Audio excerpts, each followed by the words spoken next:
কেমন আছো তোমরা? অনেক স্বাগত জানাই চ্যানেলে আসার জন্য। এখন তোমাদেরকে শোনাবো অবরুদ্ধ নিশীথের শেষের পরিশিষ্ট অংশ। মানে শেষ পর্বের আগের একটু অংশ। শেষ পর্বটাকে না ৩ টে ভাগে ভাগ করা হয়েছে।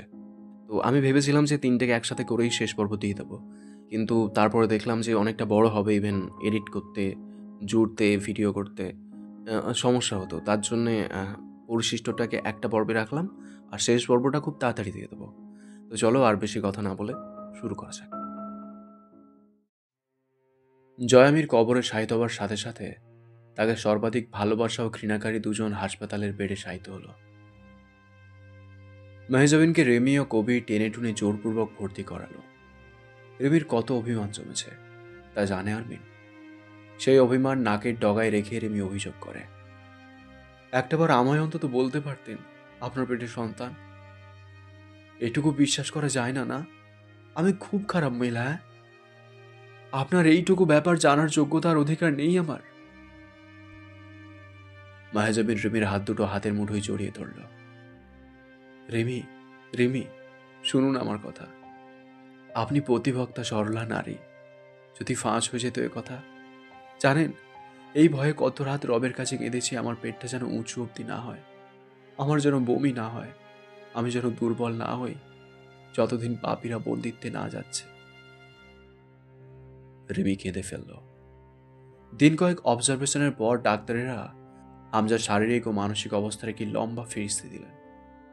অ্যাক্সিডেন্টের ফলে হামজার মেরুদণ্ডের স্পাইনাল কর্ডে যে ভয়াবহ ক্ষতিটা হয়েছিল, তাতে হামজার শরীর ধীরে ধীরে প্যারালাইজেশনে যাচ্ছিল। কিন্তু এর মাঝে তার মস্তিষ্ক অসহনীয় পর্যায়ে নিউরোজেনিক শক পেয়েছে। তাতে প্রথমে ব্লাড প্রেশার লো হয়েছে। সেক্ষেত্রে মস্তিষ্ক স্নায়ুরজ্জুতে অক্সিজেন যাতায়াত কমেছে। কর্টিসলের মাত্রা বাড়ায় নিউরোটক্সিক কন্ডিশন তৈরি হয়ে স্নায়ু সংযোগ নষ্ট হয়ে গেছে পুরোপুরি। তাদের অবজারভেশন তাদেরকে হামজার মোটর নিউরন ধ্বংসের বার্তাও দিয়েছে। এসব বর্ণনা রোগীর লোককে দেওয়া হয় না। তারা বড়জোর সবাইকে জানিয়ে হামজাকে তার জীবনের সবচেয়ে অনাকাঙ্ক্ষিত একটি বস্তুর সাথে জুড়ে দিতে পারে। সেটা হলো হুইল চেয়ার, যেখানে হামজা এক জীবন পক্ষাঘাতে কাটাবে। কিন্তু হামজাকে কোনো উপায়ে এই সাজা কবুল করানো যাবে? সে তো চূড়ান্ত সিদ্ধান্ত নিয়েছে সে ফাঁসিতে ঝুলে পড়বে। এক জীবন পঙ্গু হয়ে সে বাঁচবে না, জয়কে ছাড়া বাঁচবে না। সে যে ক্ষমতা প্রতিপত্তির পেছনে নিজেকে ক্ষয় করেছে, তা হারিয়ে সে বাঁচবে না। তার কাছে না বাঁচার অসংখ্য কারণ থাকতে সে বেঁচে থেকে ভয়াবহ জীবন পার করার মতো উন্মাদ নয়। সপ্তাহখানেক পর হাসপাতালে কবির এসেছিল মাহাজেবিনের কাছে। তুলি হয়তো মেঝের উপর বসে আছে দেয়ালে হেলান দিয়ে। কোয়েলের সাহস নেই মায়ের কাছে গিয়ে আহ্লাদ করার, তার কথা শোনার, সাথে খেলার, আহ্লাদ দেখার। একটা লোক আজ কয়টা দিন ফাঁকিবাজি করছে খুব। হাসপাতালের বারান্দায় আজ কতগুলো দিন ধরে অপেক্ষা করে সে রোজ। জয়টা কি পরিমাণ বেয়াদব হয়েছে ভাবা যায়। বড় মামা হাসপাতালে, আরমিন মামনি হাসপাতালে, অথচ বেয়াদব জয় একটাবার এলো না দেখতে। তার মায়ের মেজাজটা এত খারাপ হয়েছে যেন কোয়েলকে চেনেই না। আজ কয়টা দিন কবির মামা তাকে খাওয়ায়, কবির মামার কাছেই সে থাকছে। জয়ের কথা মনে পড়লে সে কবির মামার গলা জড়িয়ে ধরে জিজ্ঞেস করছে জয়ের কথা। কবির মামা যে খুব ভালো কিছু করছে তা না, শুধু চেয়ে থাকছে কোয়েলের দিকে। মুখে একটুও হাসি নেই, কেমন চোখ দুটো লাল হয়ে যায়, যেন কাঁদবে। মায়ের কাছে যেতে ভয় লাগে, কর্কশভাবে তাড়িয়ে দেয়, একা থাকতে চায়। কোয়েল খুব কষ্টে আছে। তার মনে আছে সেদিন সে জয়কে উঠিয়ে নিয়ে কিছু মানুষকে চলে যেতে দেখেছে। কোথায় নিয়ে গেছিল সেটা জানা হয়নি। মায়ের কাছে জিজ্ঞেস করার অবস্থা নেই। তুলিকে দেখতে পাগলিনী লাগে। সে খায় না কিছু, মাথায় তেল চিরুনি পড়েনি বহুদিন যেন। শরীরের দুধ আলতা রঙে আলকাতরার চোখ পড়েছে। সে একটি নোংরা বাপের অবৈধ মেয়ে। মানুষ হয়েছে বাপের সৎ মায়ের কাছে। ছোট বোনের মতো একটা তরু ছিল, চলে গেছে। বিয়ে হয়েছিল এক নষ্ট পুরুষের সাথে।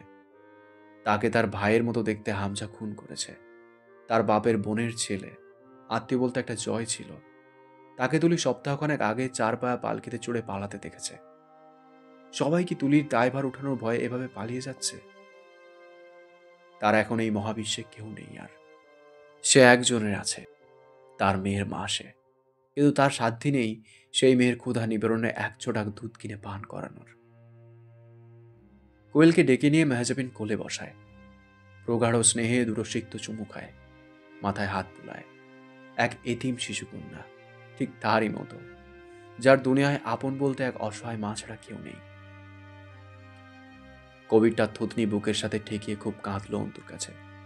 ছেলে মানুষের কান্না অদ্ভুত এক দৃশ্য। অন্তুর মায়া হয়। এক পাপিষ্ঠর জন্য এক যুবকের এই বুক ভাঙা কান্নায় সে অবাক হয়। অদ্ভুত অনুভূতি হয় তার। আমারে ক্ষমা করে দিয়েন ভাবি। আমি সেই দিন চাইলে আপনারে সাথে করে নিয়ে মেলা দূর পালাইতাম। আপনারে ওই বাড়িতে রাইখে যাইতাম না।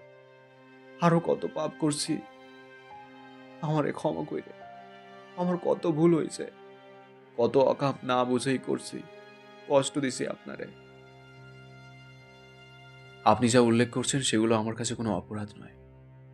আপনি এটাই বা কেন ভাবছেন সেদিন আমি যেতাম আপনার সাথে? কোথায় যেতাম? কাদের সাথে? আপনাদের পথে চলে সুরক্ষিত থাকার লোভ আমার ছিল কবে? একটা কথা বলুন তো। কবির মাথা তোলে। আপনাদের মনে হয় আমি নিজের সাথে ঘটা অন্যায় মাথায় তুলে রেখে প্রতিশোধের নেশায় এত কিছু করলাম? কবিরের কাছে জবাব নেই। মাহজাবিন মলিন হাসে। আনমনে নিজ মনে বলে, আমি যেদিন বড় ঘরের বাচ্চাদেরকে দেখেছি, আমি একজন মুর্শিদিন মহানকে দেখেছি। আমার জীবন ও পরিস্থিতির উপর থাকা সমস্ত ক্ষোভ পানি হয়ে গেছে, ধৈর্য বেড়ে অসীম হবার পথে। আমি এক এমন পুরুষকে দেখেছি যার জীবনের ত্যাগ, তিতিক্ষা, আদর্শ হারানোর সামনে আমার জীবনের ক্ষয় নেহাত তুচ্ছ। ওদেরকে দেখার পর থেকে আমি আর প্রতিশোধের কথা ভাবার ফুরসত পাইনি লজ্জায়। ছোট ছোট শিশুদের জীবনে যারা এমন দুর্ভোগ আনতে পারে, সেই তুলনায় আমার সাথে তারা কী বা এমন করেছে? আমি আপনার বড় ভাইদের কাছে কৃতজ্ঞ আমাকে তুলনামূলক এত শান্তির জীবন দেওয়ার জন্য। মুমতাহিনার তুলনায় আমি ভাগ্যবতী। মুরসালিন মহানের তুলনায়, তরু রূপকথা আপা আর ছোট বাচ্চাদের তুলনায় আমার এর পরেও জীবনের প্রতি ক্ষোভ থাকলে আমি অকৃতজ্ঞদের দলে পড়ে যাব। আমার রব আমাকে অবশ্যই ভালোবাসেন। আমি কিছুই হারাইনি। তিনি যা আমানত আমায় দিয়েছিলেন তিনি কেড়ে নিয়েছেন। কিছুই তো আমার নয়। কবির মাথা তুললই না। অনুতাপ ও দুঃখে ব্যাকুল হয়ে পাগলের মতো বারবার ফুঁপিয়ে নাক টানতে লাগল। জয় ভাই মুরসালিন মহানের মারে নাই? আর বাচ্চাদেরকে? ওদেরকেও কি মারেনি সে? মেহজাবিন যেন একটু সপ্রতিভ হয়। আহাদরে জয় ভাই মারছে, সাথে আরো কয়ডারে। বাকি বাচ্চা করে এমপির কাছে দেওয়া হয়েছিল। ওরা এখন গুম হইয়া গেছে, নাই আর।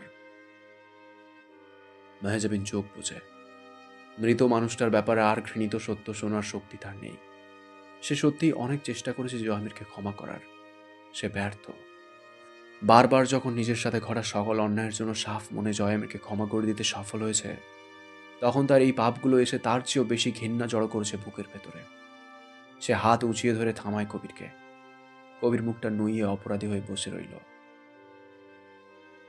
মেহজাবিনের ভেতর থেকে ব্যথা সামান্য ঝাপসা হয়। কবির তার ওপর যেন শুরু থেকে সদয় ছিল। তার মায়া হয় কবিরের ওপর। ইচ্ছে করে সান্ত্বনা দিতে, কিন্তু সে পারে না। তার মুখটা অন্তরের মতো নয়। নারকেল ভালো উদাহরণ তার ক্ষেত্রে। সে মৃদু স্বরে জিজ্ঞেস করে, তার পাপ নিয়ে আপনার এত অপরাধ বোধ? কে আপনি জয়ামিরের? বন্ধু? সঙ্গী? আত্মার সম্পর্ক? কে? কেমন করে মাথা নাড়ে কবির। জানা নাই, আমার জানা নাই। কবির আবার কেমন কাতর হয়ে পড়ল এই প্রশ্নে। মেহজাবিন তখন এক প্রশ্ন রাখে, আপনি বিয়ে করছেন কবির ভাই? কবির তাকায় অন্তুর দিকে, নিজেকে সামলায়। তার বুকে শান্তি আনে অন্তুর ডাক। সে তাচ্ছিল্য করে ব্যথিত হাসে। সে বিয়ে দেবে সেই তো ফাঁকি দিয়ে পালাইছে। তার ঘরওয়ালি হিসেবে আমি যদি দায়িত্বখানা নিই? কবির বিশ্বাস করতে পারে না। তার আধ ভেজা চোখ দুটো বিস্ময় ও প্রশান্তি উল্লাসে চিকমিক করে ওঠে। মাহজাবিন বলে, একজন সুন্দরী অসহায় কনে আছে আমার হাতে। তার আছে তার চেয়েও সুন্দরী নিষ্পাপ এক শিশু মেয়ে। বলুন, কবুল? কবির বিভ্রান্ত হয়, কথা বলতে পারে না। তার বুক কাঁপে দুরু দুরু করে। মেহজাবিন তুলির দিকে ইশারা করে, দেখুন তো, পছন্দ হয়? কবির এক নজর তুলিকে দেখে। তার অস্থির লাগে। পাটোয়ারি বাড়ির মেয়ে। সবসময় সমীহের নজরে দেখা নারীকে সে হবু স্ত্রীর চোখে দেখতে গিয়ে থতমত খায়। সেই লোক আপনাকেও বিয়ে দিতে চেয়েছিল, তাকেও। সে তো ভালো লোক ছিল না, ছিল 1 নম্বরের সুযোগ সন্ধানী। সুযোগ বুঝে বাধা ছেড়ে ছুড়েই পালিয়েছে। কবির মাথা নত করে। মেহজাবিন খুব সামান্য হাসে। মাথা যদি সম্মতিতে নত হলো তো আমি আপনার কাছে চিরকাল কৃতজ্ঞ থাকবো কবির ভাই। কবির আপ্লুত হয়ে ছটফট করে ওঠে, নিজের মুখ চোখে 2 হাত বুলায় অপ্রস্তুতিতে। কোয়েল বুঝতে না পেরে একবার কবির মামা আবার মামনির দিকে যায়। কবির শুধায়, কোথায় যাবেন আপনি হাসপাতাল থেকে? মেহজাবিন কিছুক্ষণ চুপ থেকে বলে, একটা উপকার করুন আমার, এর কোনো দাম দিতে পারবো না, কিন্তু আমার কাছে কিছু নেই। রউফ কায়সারকে একটা খবর দেবেন, সে যেন একটু দেখা করে আমার সঙ্গে। কবির জিজ্ঞেস করে না কেন, চুপচাপ সম্মতিতে মাথা তুলায়। অন্তু তুলি ও রিমিকে ডেকে নেয়। কবির তাতে আরো দ্রুত দূরে সরে গেল। তার অদ্ভুত রকমের অস্থির লাগছে। তার একবার এক্ষুনি কবরস্থানে যাওয়া দরকার। তার বিয়ের কথা চলছে, বিয়ের ঘটক যে লোকের ঘরবালি, তার কাছে একটু ক্ষোভ ছাড়া দরকার।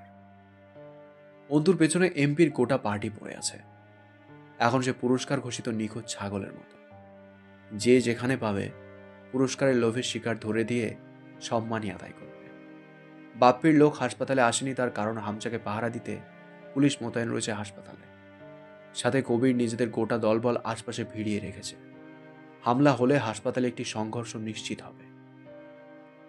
পাটোয়ারি বাড়ি হামজার নামে, যৌথ মালিকানায় কেউ নেই। সুতরাং আইনতভাবে তার বাড়িটি সরকারিভাবে বাজেয়াপ্ত হবার কথা। কিন্তু হলো যেটা, হামজা যে বাড়ির ব্যবসায়িক গোডাউনে টর্চার সেলের মতো জাহান্নাম খুলে রেখেছিল, সেই বিষয়টি চাপা দেওয়া হলো।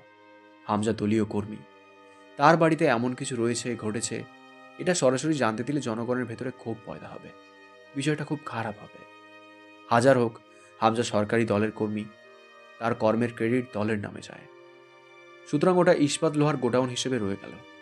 কিন্তু হামজার অপরাধ, এবং সেটা একটাই, এমপির খুন, নয়তো বাকিগুলো ধরা হতো না। বাড়ির মালিকানায় কেবল সে আছে, তাই পাটোয়ারি বাড়িটাকে সিলগালা করা হলো। আইনত অনুমতি যদি পায় কখনো, তবে ওখানে কেউ বসবাস করতে পারবে। হামজার চিকিৎসার জন্য ওয়ার্কশপের কাঁচামাল খুব সুলভ মূল্যে বিক্রি করলো রিমি। লাভ হলো না কিছুই। থেরাপি মনের সান্ত্বনা বই কিছু নয়, মস্তিষ্কের ওপর হাত ঘুরানো মুশকিল। হামজার স্পাইনাল কর্ড পুরোপুরি ধ্বংস। জীবন মৃত হয়ে উঠল হামজা। দেখলে মনে হয় না সে জীবিত আছে। চলমান জগতের সঙ্গে মানসিক ও শারীরিকভাবে সকল সংযোগ বিচ্ছিন্ন করে সে চলে গেছে সাবকনসাস রেনমে। রিমির বাড়ি থেকে লোক এলো এতদিন পর। মেয়েকে তারা ত্যাগ করেছিল। যখন হামজার প্রতিপত্তি বাড়ছিল, কিন্তু তা রিমির বাপ চাচাদের কাজে লাগেনি। তখন মাঝার কতবার বলেছে রিমিকে তালাক দিয়ে চলে আসতে। রিমি চায়নি। তার স্বামী কোনো স্বার্থ হাসিলের হাতিয়ার নয়, এটা বলে অপমান করে তাড়িয়ে দিয়েছে। হামজা সচল থাকা অবস্থায় সাহস ছিল না ও বাড়ির কেউ রিমিকে ছাড়িয়ে নিয়ে যায়, এমনকি মাঝারের মৃত্যুর পরেও না। মাঝার ও ঝন্ডু সাহেব মরার পরেও সাহস হয়নি সরাসরি 2 ভাইয়ের ওপর আঙুল তোলার। কিন্তু এখন হামজার দিন ফুরিয়েছে, তারা রিমিকে ছাড়িয়ে নিতে এলো। হামজার সামনেই রিমির বাবা দাঁড়িয়ে বলল, তোরে বিয়ে দিয়ে দেওয়া মানে বিক্রি করা রে? চল, বহুত হয়েছে। এক মরার ঘর করার জন্য পড়ে থাকবি? আর তার ঘরই বা কই? সরকারি তো সিল মারছে সেইখানেও। এই হাসপাতালে দাসের মতন পড়ে থাকবি? আমার সাথে চল। এই বয়সে এই সর্বনাশ! কেন, মেয়ে কি আমি খেলা খেলতে জন্ম দিছি? আর কিসের আশায় পড়ে থাকবি? একটা সন্তান হইব না, না খেয়ে মরা লাগবো। খুব বড় বড় কথা বললেন আজ রিমির বাবা। হামজা এতগুলো দিনে চলমান পরিবেশের কোনো কিছুতে মনোযোগ দেয়নি। জয় আর নেই, এই কথাটা নিজেকে বিশ্বাস করানোর ব্যস্ততায় আর কোথাও মনোযোগ দেওয়ার ফুরসত পায়নি। আজ আর চোখে রিমির দিকে খেয়াল করে। তার চোখে রিমিকে আটকে রাখার প্রয়াস নেই, আধিপত্য নেই। শুধু নির্বাক এক পক্ষাঘাতগ্রস্ত হিসেবে সে দুর্বল চোখ দুটো তুলে রিমির প্রতিক্রিয়া খেয়াল করতে চাইল। রিমি বলে, আব্বু, আপনি আমার স্বামীর ব্যাপারে কথা বলছেন। সে অসুস্থ, মৃত নয়। আর আমি তার সঙ্গে পালিয়ে আসিনি, আপনারা বিয়ে করিয়ে সঙ্গে দিয়েছিলেন। এরপর তার সঙ্গে থাকাটাই আমার জীবন। সেই সঙ্গে ঘর থাকুক না। যদি কোনো দরকারে আপনাদের কাছে যাই, ফিরিয়ে দেবেন না, এটুকুই অনুরোধ। যেমন তার স্ত্রী আমি, আপনার মেয়েও। আপনাদের পার্টিতে কি হয়েছে তা মনে না রেখে মনে করুন না যে আপনার মেয়ের জামাই অসুস্থ। সে সুস্থ হোক, তারপর না হয় তার অপরাধ হিসেব করব। রিমির বাবা মেয়েকে ধরে কেঁদে ফেললেন। আজ মেয়ে নারী হয়েছে, বড় হয়েছে, ভারী কথা শিখে গেছে, কিন্তু হারিয়ে গেছে জীবনের সচল চাঞ্চল্য আর রং। পরনের শাড়িটা মলিন, মুখটায় যেন বার্ধক্য এসে জমেছে। বয়স এখনো 23 বেরোয়নি। এর দায় কার? তার নিজের সিংহভাগ। মেয়ের কাছে বড় লজ্জিত হয়ে বুকে ব্যথা নিয়ে ফিরে গেলেন তিনি। হামজার আজ তার আবার মরার শখ জাগে। তার মনে হলো রিমির সাথে সে জুলুম করেছে, কিন্তু কি জুলুম? সে তো এমনই। তা মানতে পারল না কেন রিমি? রিমির কাছে সে ক্ষমা চাইবে?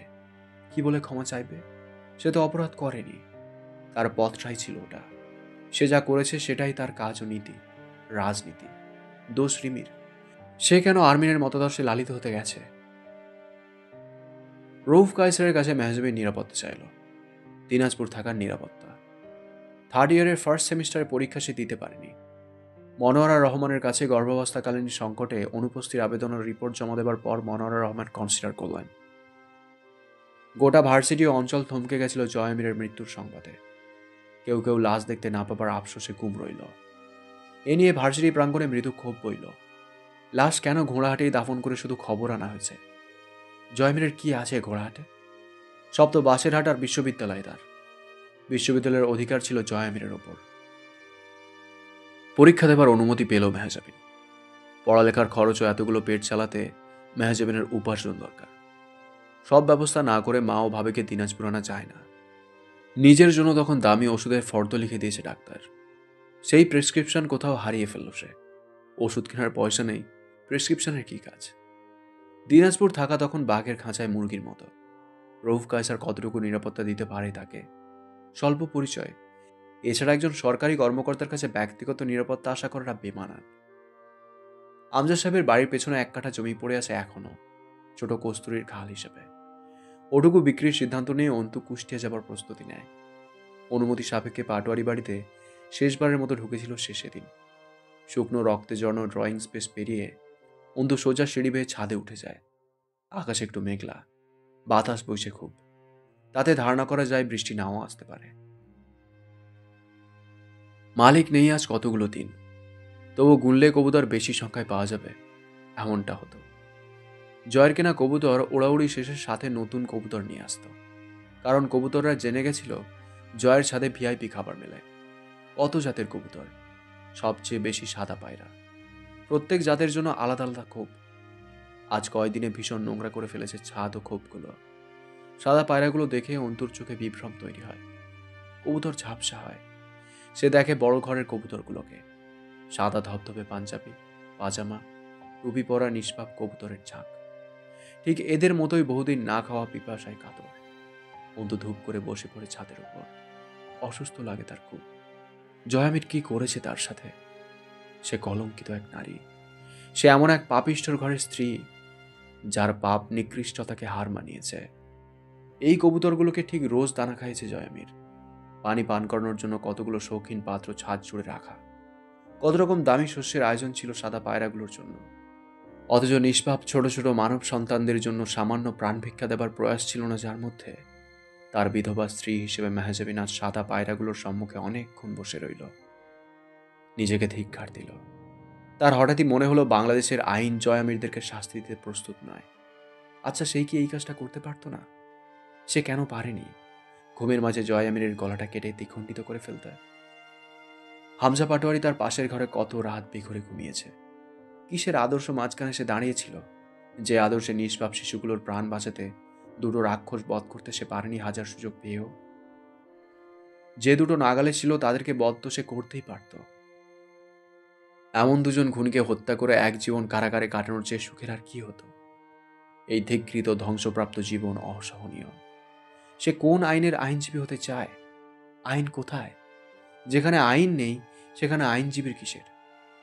দেশ কোন দিকে হাঁটছে, কাদের হাত ধরে এগোচ্ছে, সেই দেশে কিসের আইনজীবী হবে সে?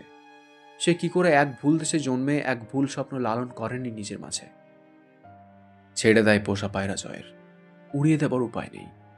সারাদিন এদিক ওদিক উড়ে এসে দানা খাওয়ার সময় অথবা সন্ধ্যাবেলায় ঠিক ফিরে আসে তারা জয় আমিরের তৈরি নিড়ে। মেহজাবিন আবার তাচ্ছিল্যে হাসে। সামান্য পায়রাটাকে কতটা স্বাধীনতা দিয়ে পালন করেছে লোকটা, অথচ মানুষ তার কাছে এই সুযোগ পায়নি।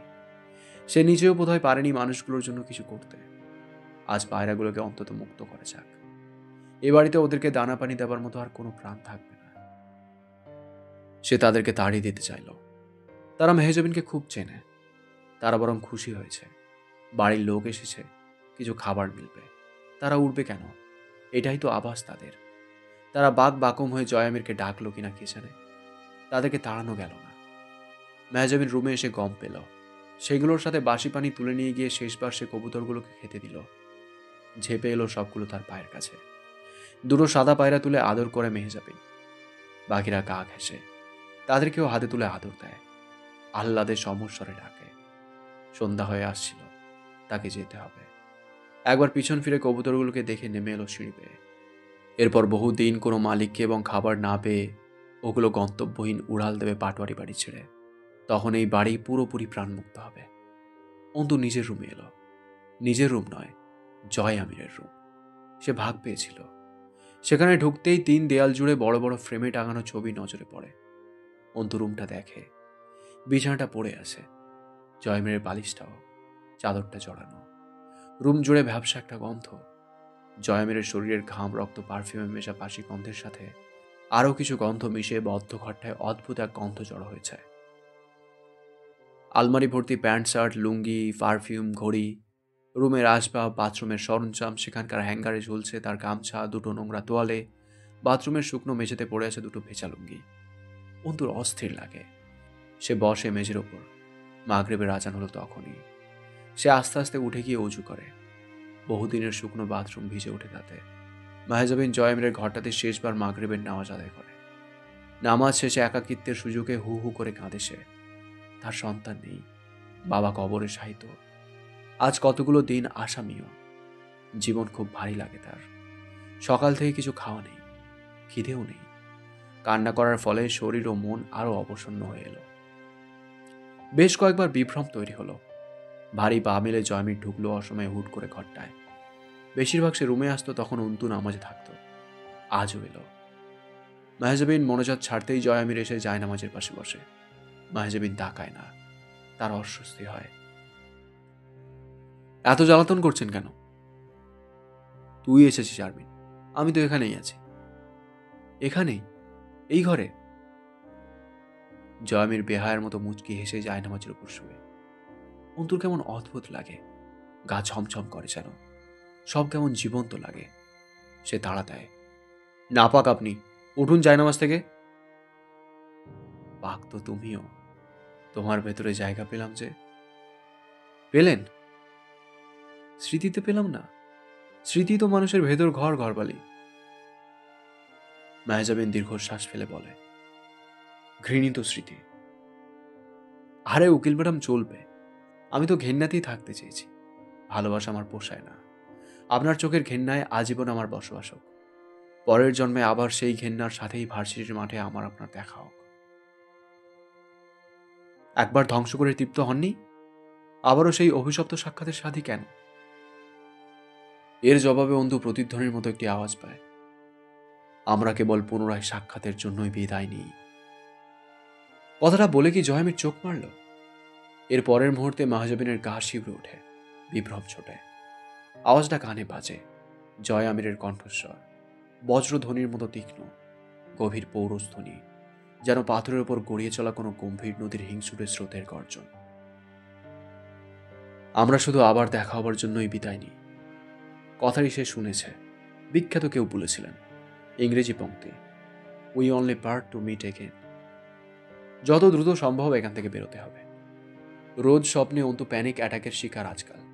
কখনো আব্বু, কখনো ছোট একটি শিশু, কখনো বা জয় আমির, কখনো বা একটি লোহার খাঁচায় অনেকগুলো রক্তাক্ত সাদা পায়রার ঝাঁক।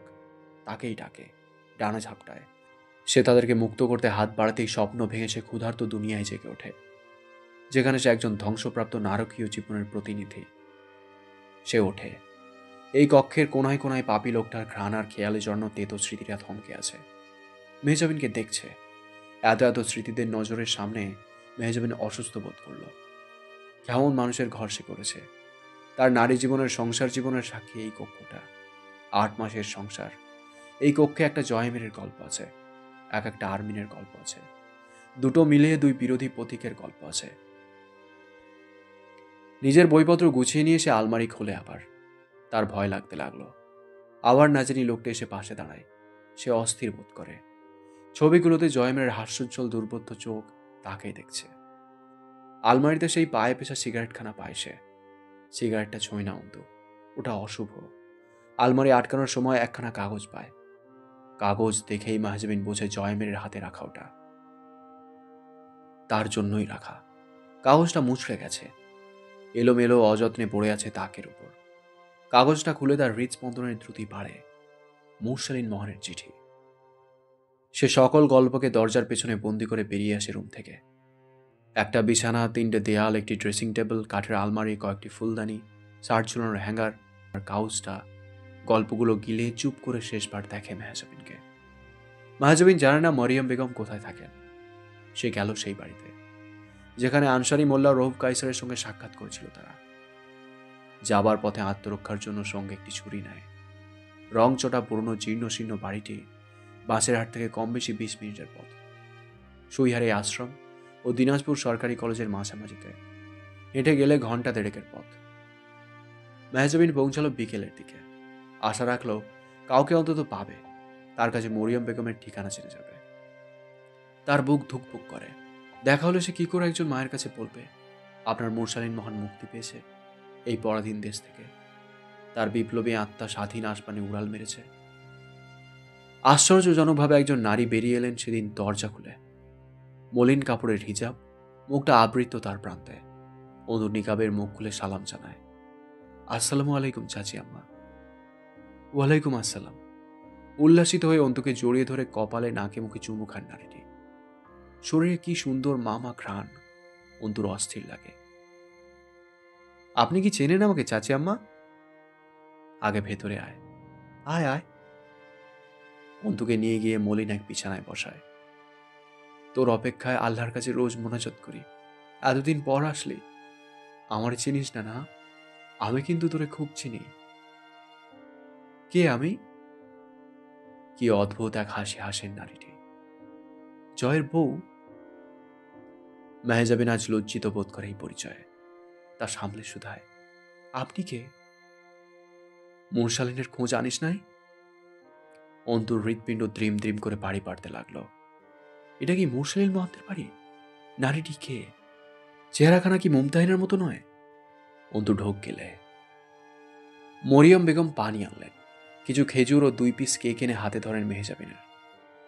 খামা, নে মুখে দে, ঘরে আর কিচ্ছু নাই। মেহজাবিন মায়ের স্নেহ অনুভব করতে লাগলো। মুরসালিনটা কোথায় রে এখন? তোর স্বামীর জাহান্নামে এখনো পৌঁছতেছে? জয়রে আনলি না? ও কেমন হয়েছে দেখতে? আমার কথা মনে আছে ওর?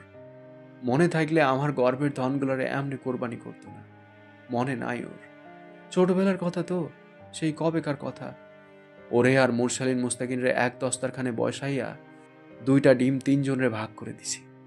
জয় এতিম তো, ওরা একটা গোটা ডিম দিতে বলে যাইতো তোর চাচায়, নয়তো আল্লাহ নারাজ হয়। মুরসালিন আমার খুব খিটখিটে। কথা হয়েছে কোনোদিন ওর সাথে? ও আমার সাথে ঝামেলা করতো তো।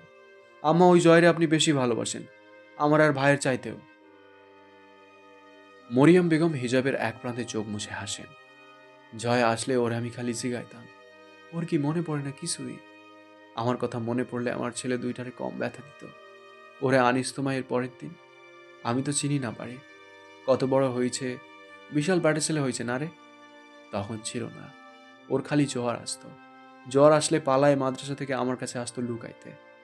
দেখি নাই কতদিন। যাইতে চাইছি কতদিন, চিনলে কবে যাইতাম।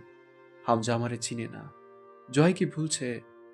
মুরসালিন আমারে বাড়ি থেকে বার হইতে নিষেধ করে গেছে। জাহিলটা আর ফেরে নাই। আমি চিনি না বলে যাইতে পারি না জয়ের কাছে। এখন কত কাছে থাকি। মুরসালিন বলছে এই বাড়িটা খুব দূরে না। এখন আসছিস জয় জানে? মেহজাবিন আস্তে করে বলে, জানে না। না জানাই কেন আসছিস? জানলে যদি খারাপ হয়? কোথায় সে? মেহজাবিন গভীর মনোযোগে এক কোমল মমতাময়ী প্রৌঢ়া নারীকে দেখতে দেখতে বলে, নেই সে। বোঝেন না মরিয়ম? নাই? নাই কি? মেহজাবিনের গলাটা কাঁপে। আপনি আমায় দুজন মৃত মানুষের ব্যাপারে অনেক কথা শুনিয়ে দিলেন চাচি আম্মা। মরিয়ম বিশ্বাস করেন না। ওনার হাতে এখনো এঁটো লেগে আছে। জয়, মুরসালিন ও মুস্তাকিনের ভাত মেখে দেওয়া এঁটো হাত। এরপর জয় হারিয়ে গেল, তবু তিনজনের হাত মাখতে হয়েছে। মুমতাহিনা, মুরসালিন, মুস্তাকিন। মরিয়ম সহ্য করতে পারেন না। বিশ্বাস করার পদ্ধতি তার জানা নেই। তার হাতে ভাত খাওয়া চারজন একে একে ফুরিয়ে গেছে। তার হাতও তিনি তো এখনো অক্ষত। এটা নিয়তির কেমন খেলা! মুরসালিন তো এই কথা দিয়ে যায়নি। এবার আর ক্ষমা নেই শয়তান ছেলের। সে বলে গেছে ফিরে আসবে, কারণ উনার আর কেউ নেই। আল্লাহ এতটা নিষ্ঠুর হবেন কেন তার উপর? কি আশ্চর্য কথা! মরিয়ম বেগম তো দুশ্চিন্তাই করেন না, কারণ তিনি জানেন জয়ের কাছে বন্দী মুরসালিন। জয় কি মুরসালিনকেও মারবে? উনার ধারণা মারবেন না, কারণ তিনি যে বোকা এটা তিনি জানতেন না। জয় তার স্বামী ও বড় সন্তানকে নিজ হাতে পেরেছে। মেয়েটা জয়ের দোসরদের হাতে ইজ্জত হারিয়ে প্রাণ দিয়েছে। তবু সরলা নারী জয়ের উপর ভরসা রেখে আজও বিশ্বাস করতে চান না মুরসালিনকেও ছাড়া হয়নি তার বুকে ফেরার জন্য।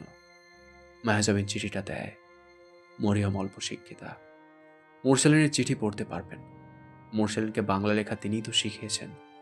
আজ কত বড় নিমক হারাম হলে মুরসালিন সেই বাংলায় ওনার কাছে শেষ চিঠি ছেড়ে যায়।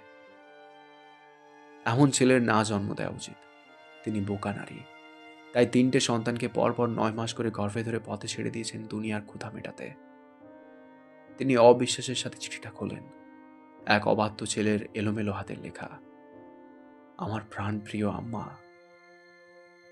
আপনার মুরসালিন বেঁচে থাকবে আম্মা। মুরসালিনের মৃত্যু নেই। আপনি শুধু লাখোদের মাঝে আমাকে খুঁজে নিতে পারলেই কত শত মুরসালিনকে পাবেন। আমি বেঁচে রইলাম।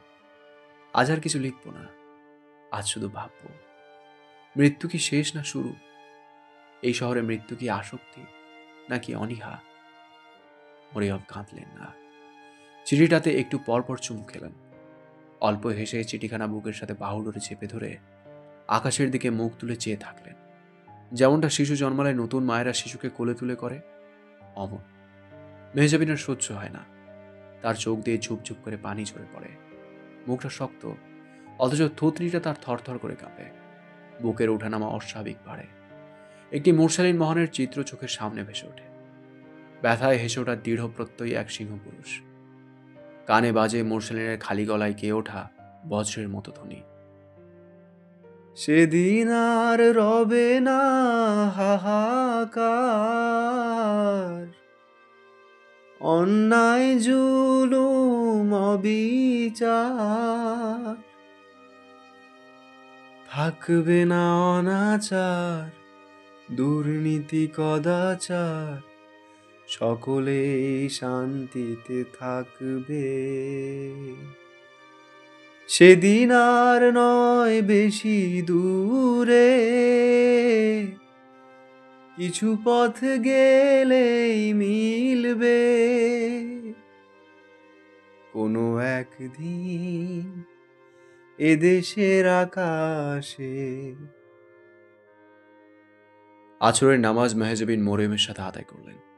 মরিয়ম কাঁদলেন না। পাথরের মতো তার সহনশীলতা যেন অস্বাভাবিক নয়। যে নারী যৌবন থাকতে বিধবা হয়েছেন 3 সন্তান নিয়ে, এরপর 3 জনের মৃত্যুর খবর তিনি পেয়েছেন জীবন্ত কানে, তার ভেতরে কতটা দৃশ্যমান উন্মাদনা অবশিষ্ট থাকতে আছে তার বেঁচে থাকাই বাহুল্য আছে। তার সিজদাগুলো লম্বা হলো। কে জানে রবের কাছে কি বা কি সন্ধি করলেন। মেহজাবিন লজ্জায় মাথা তুলতে পারে না। সে আজ একটি মায়ের সামনে বসে আছে, এক নিকৃষ্ট পাপীর স্ত্রী হিসেবে, যে সেই মায়ের 3টি সন্তান ও স্বামীর প্রত্যক্ষ পরোক্ষ হত্যাকারী। তার আজ মনে হলো এই গ্লানি ও লাঞ্ছনা সেদিন জয়ামেরের নাটকীয় আয়োজনে নষ্টা প্রমাণিত হবার চেয়ে বেশি। কেননা সেদিন মন অন্তত জানত সে নষ্টা নয়। আজ মনটাই আগে জানে সে পাপীর স্ত্রী। আব্বু বলতো, অন্তরে আমরা যখন সিজদা দিই, সিজদার স্থানটা তখন আর জমিন থাকে না, ওটা আল্লাহর পাক কদম হয়ে যায়। আমরা তখন ভক্তি ভরে কপালটা ঠেকাই মহান রবের পায়ের ওপর। মেহজাবিন তাই সিজদায় রবের পায়ে মাথা ঠেকিয়ে এক জীবনের মতো এই লাঞ্ছনা থেকে মুক্তি ও ক্ষমা চায়। ডুকরে কাঁধে পাগলের মতো, থরথর করে কাঁপে তার সিজদারত শরীর। মরিয়ম তাকে সামলান, উষ্ণ বুকের সাথে জড়িয়ে ধরে বলেন, আমার মুমতাহিনা আজ কতদিন পর নামাজ পড়লো আমার সাথে বসে। মেহজাবিন কৃতজ্ঞতায় আপ্লুত হয় মরিয়মের কাছে একটি মুমতাহিনা হতে পেরে। মুমতাহিনা হতে ভাগ্য লাগে। সে ঠিক করে ফেলে মার্জিয়ার মেয়ে হলে আজ এই মুহূর্তে তার নাম হলো মুমতাহিনা। মেহজাবিন আজীবন এই নামে ডাকবে অন্তিকের মেয়েকে। প্রতিবার মুমতাহিনা জেগে উঠবে তার ডাকে। মেহজাবিন ফজলে রাব্বিকে পেল, যে মরিয়ম বেগমের দেখাশোনা করে। দাওরা বিভাগের ছাত্র ছিল। মাদ্রাসা বন্ধ হওয়ার পর মুরসালিন ভাইয়ের মায়ের সেবায় রয়ে গেছে। এটা তার কাছে ইবাদতের মতো। মেহজাবিন মরিয়মের দুটো হাত জড়িয়ে ধরে অনুরোধ করে ওঠে, আপনি আমার সাথে যাবেন চাচি আম্মা? এখানে আর কে রইল আপনার? আমার আম্মু আছে আপনার মতো, স্বামী সন্তান আল্লাহ নিয়ে গেছে, তার শুধু একটা অন্তু আছে। সেই অন্তু আপনারও হতে চাইলে আপত্তি হবে খুব? মরিয়ম এবার কাঁদলেন, যাতে তুইও ধোকা দিতে পারিস আমারে, যেমনি ওই তিনটাই দিছে। মরিয়ম রাজি হন না। তার কাছে ওসব চিঠির মূল্য নেই। মুরসালিন তাকে এখানে অপেক্ষা করতে বলে গেছিল, তিনি করবেন। ফিরবে কিনা সেটা মুরসালিন জানে। তিনি দেখতে চান মুরসালিন কত বড় অবাধ্য হয়েছে। মেহজাবিন ব্যর্থ হয়। এক মায়ের জেদ ও মায়ের কাছে হার মানতে হয় সেদিন। তার একটা শখ ছিল এক নজর মুস্তাকিন মোহনের ফটো দেখার। মুস্তাকিনের ছদ্মবেশে পরা গাছগড়ের কাছে প্রতারিত হয়ে সে জীবনে সর্বপ্রথম পরপুরুষের ছোঁয় নাপাক হয়েছে। তার দেখতে মনে চায় এমন মায়ের গর্ভে জন্মানো আসল মুস্তাকিন কেমন ছিল। সে সেই স্থলে থাকলে নিশ্চয়ই নিজের সবটুকু দিয়ে অন্তুকে রক্ষা করত সেদিন। তারপর মেহজাবিন কবিরের সাথে কুষ্টিয়া গেছিল দুদিন পর। একটা পার্টি দেখে ফেলেছে কবির। জমিটুকু বিক্রি হয়ে যাবে আশা করা যায়। মেহজাবিন তুলি ও কোয়েলকে সাথে নিল। রিমি ও হামজা তখনও হাসপাতালে।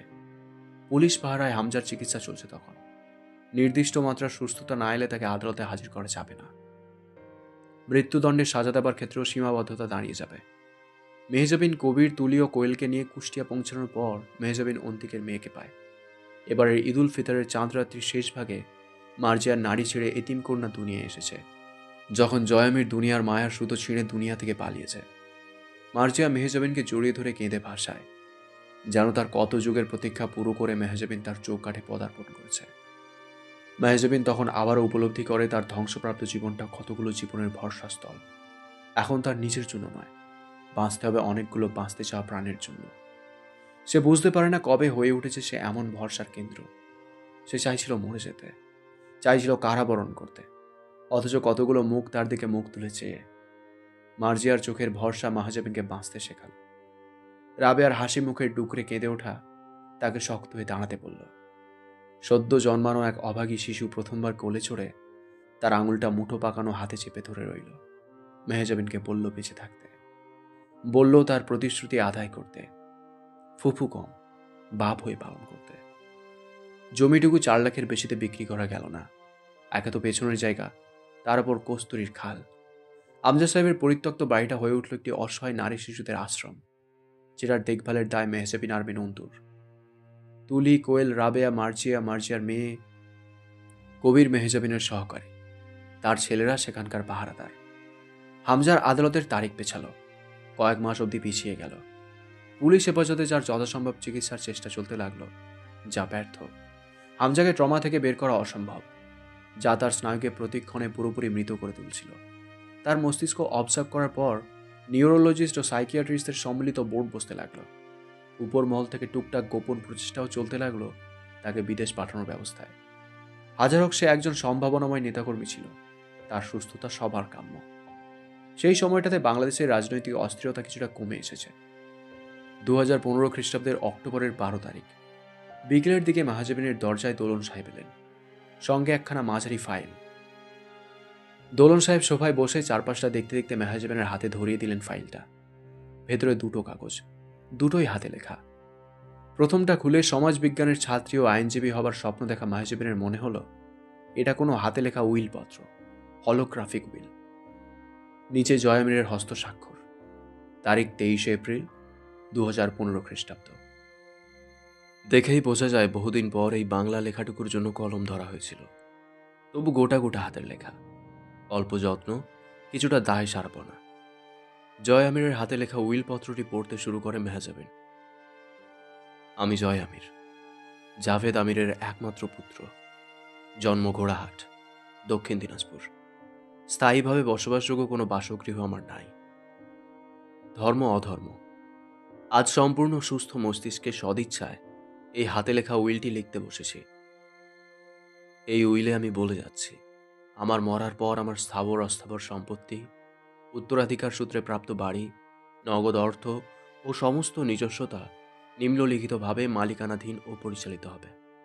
আমার স্ত্রী মাহেজাবিন আরমিন অন্তু, পিতা জনাব আমজাদ আলী প্রামাণিক, জন্ম বাঁশেরহাট, দিনাজপুর সদর। আমার মৃত্যুর পর আমির পরিবারের সমস্ত সম্পত্তির অর্ধেকটার উত্তরাধিকারী হবে সে। আমার বাপের প্রধান বাসভবন আমির নিবাস, যেটা ঘোড়াহাটে অবস্থিত, তা আমার স্ত্রী আরমিন অর্ধেকটা পাবে এবং সেটুকুর সম্পূর্ণ মালিকানা ও নিয়ন্ত্রণ তার হাতে থাকবে। বাকিটা পাবে আমার একমাত্র চাচাতো ভাই জিন্না আমির, পিতা জনাব জয়নাল আমির। আমার মৃত্যুর পর আমার পৈতৃক সম্পদ সংরক্ষিত থাকবে তাদের দুজনের উদ্দেশ্যে।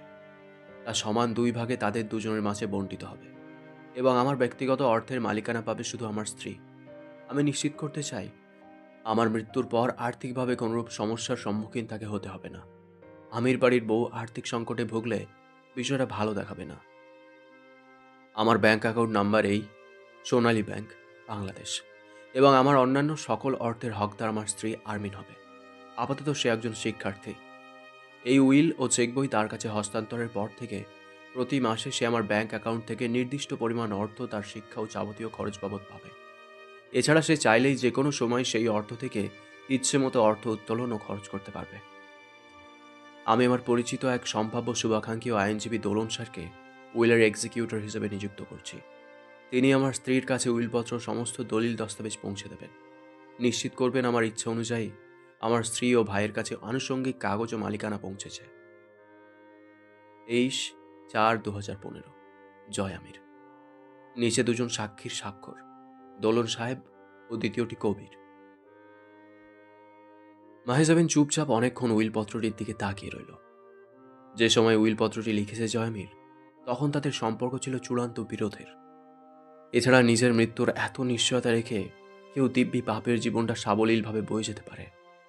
না থেমেছিল হাসি, না কদম। দোলন সাহেব দলিলের কাগজপত্র মেহেজাবিনের দিকে এগিয়ে দিলেন। পুরনো হলদেটে কাগজ, তবু কচমচে। তা থেকেও এক পাজা বিশাল ধন ঐশ্বর্যের ধোঁয়া ঠিকরে বেরোচ্ছে। মেহেজাবিন নির্লিপ্ত চোখে সেই দলিলখানা এক নজর চোখে দেখল কেবল, হাতে ছুঁল না। দোলন সাহেব বললেন, দরকার ছিল না, ওর একুলে ওকুলে কেউ নেই। ওই যাযাবর মরলে স্ত্রী হিসেবে এমনিই ওর সব তুমি পেতে। তবে মজার ব্যাপার হলো, হ্যাপা আমির তখন জানতো খুব অল্প দিনের মধ্যে মোরসালিনকে অত্যাচার করে সেই জিন্না আমিরকে খুঁজে বের করে ফেলবে। তখন তোমরা দুজনই হবে আমিরদের সম্পত্তির 2 ভাগিদার। এখন আর এই উইল না থাকলেও সমস্ত সম্পত্তি একমাত্র তোমার। বিশাল ধনী মহিলা হলে আজ থেকে, আগেও ছিল অবশ্য, আমির বাড়ির ব্যাটার বউ। দলিল ও চেক বই এগিয়ে দিলেন দোলন সাহেব। নাও, দেখে বুঝে নাও সব ঠিক আছে কিনা। আমার কাঁধ পাতলা হোক। এই দায় মিটে কাজ ছেড়ে আমি 2 ভাইয়ের পেছনে লাগবো কাল হয়ে। দেখলে না, এজন্য আমাকে উল্লেখ করেছে সম্ভাব্য শুভাকাঙ্ক্ষী হিসেবে। জোচ্ছর আমিরের বেটা। অন্তু দলিল ও চেক বইটা মৃদু হাতে ছুঁড়ে ফেলে দিল টেবিলের উপর। ক্লান্ত চিত্তে হেলান দিয়ে বসে বলল, উইল লেখার কথা মাথায় কেন এসেছিল তার?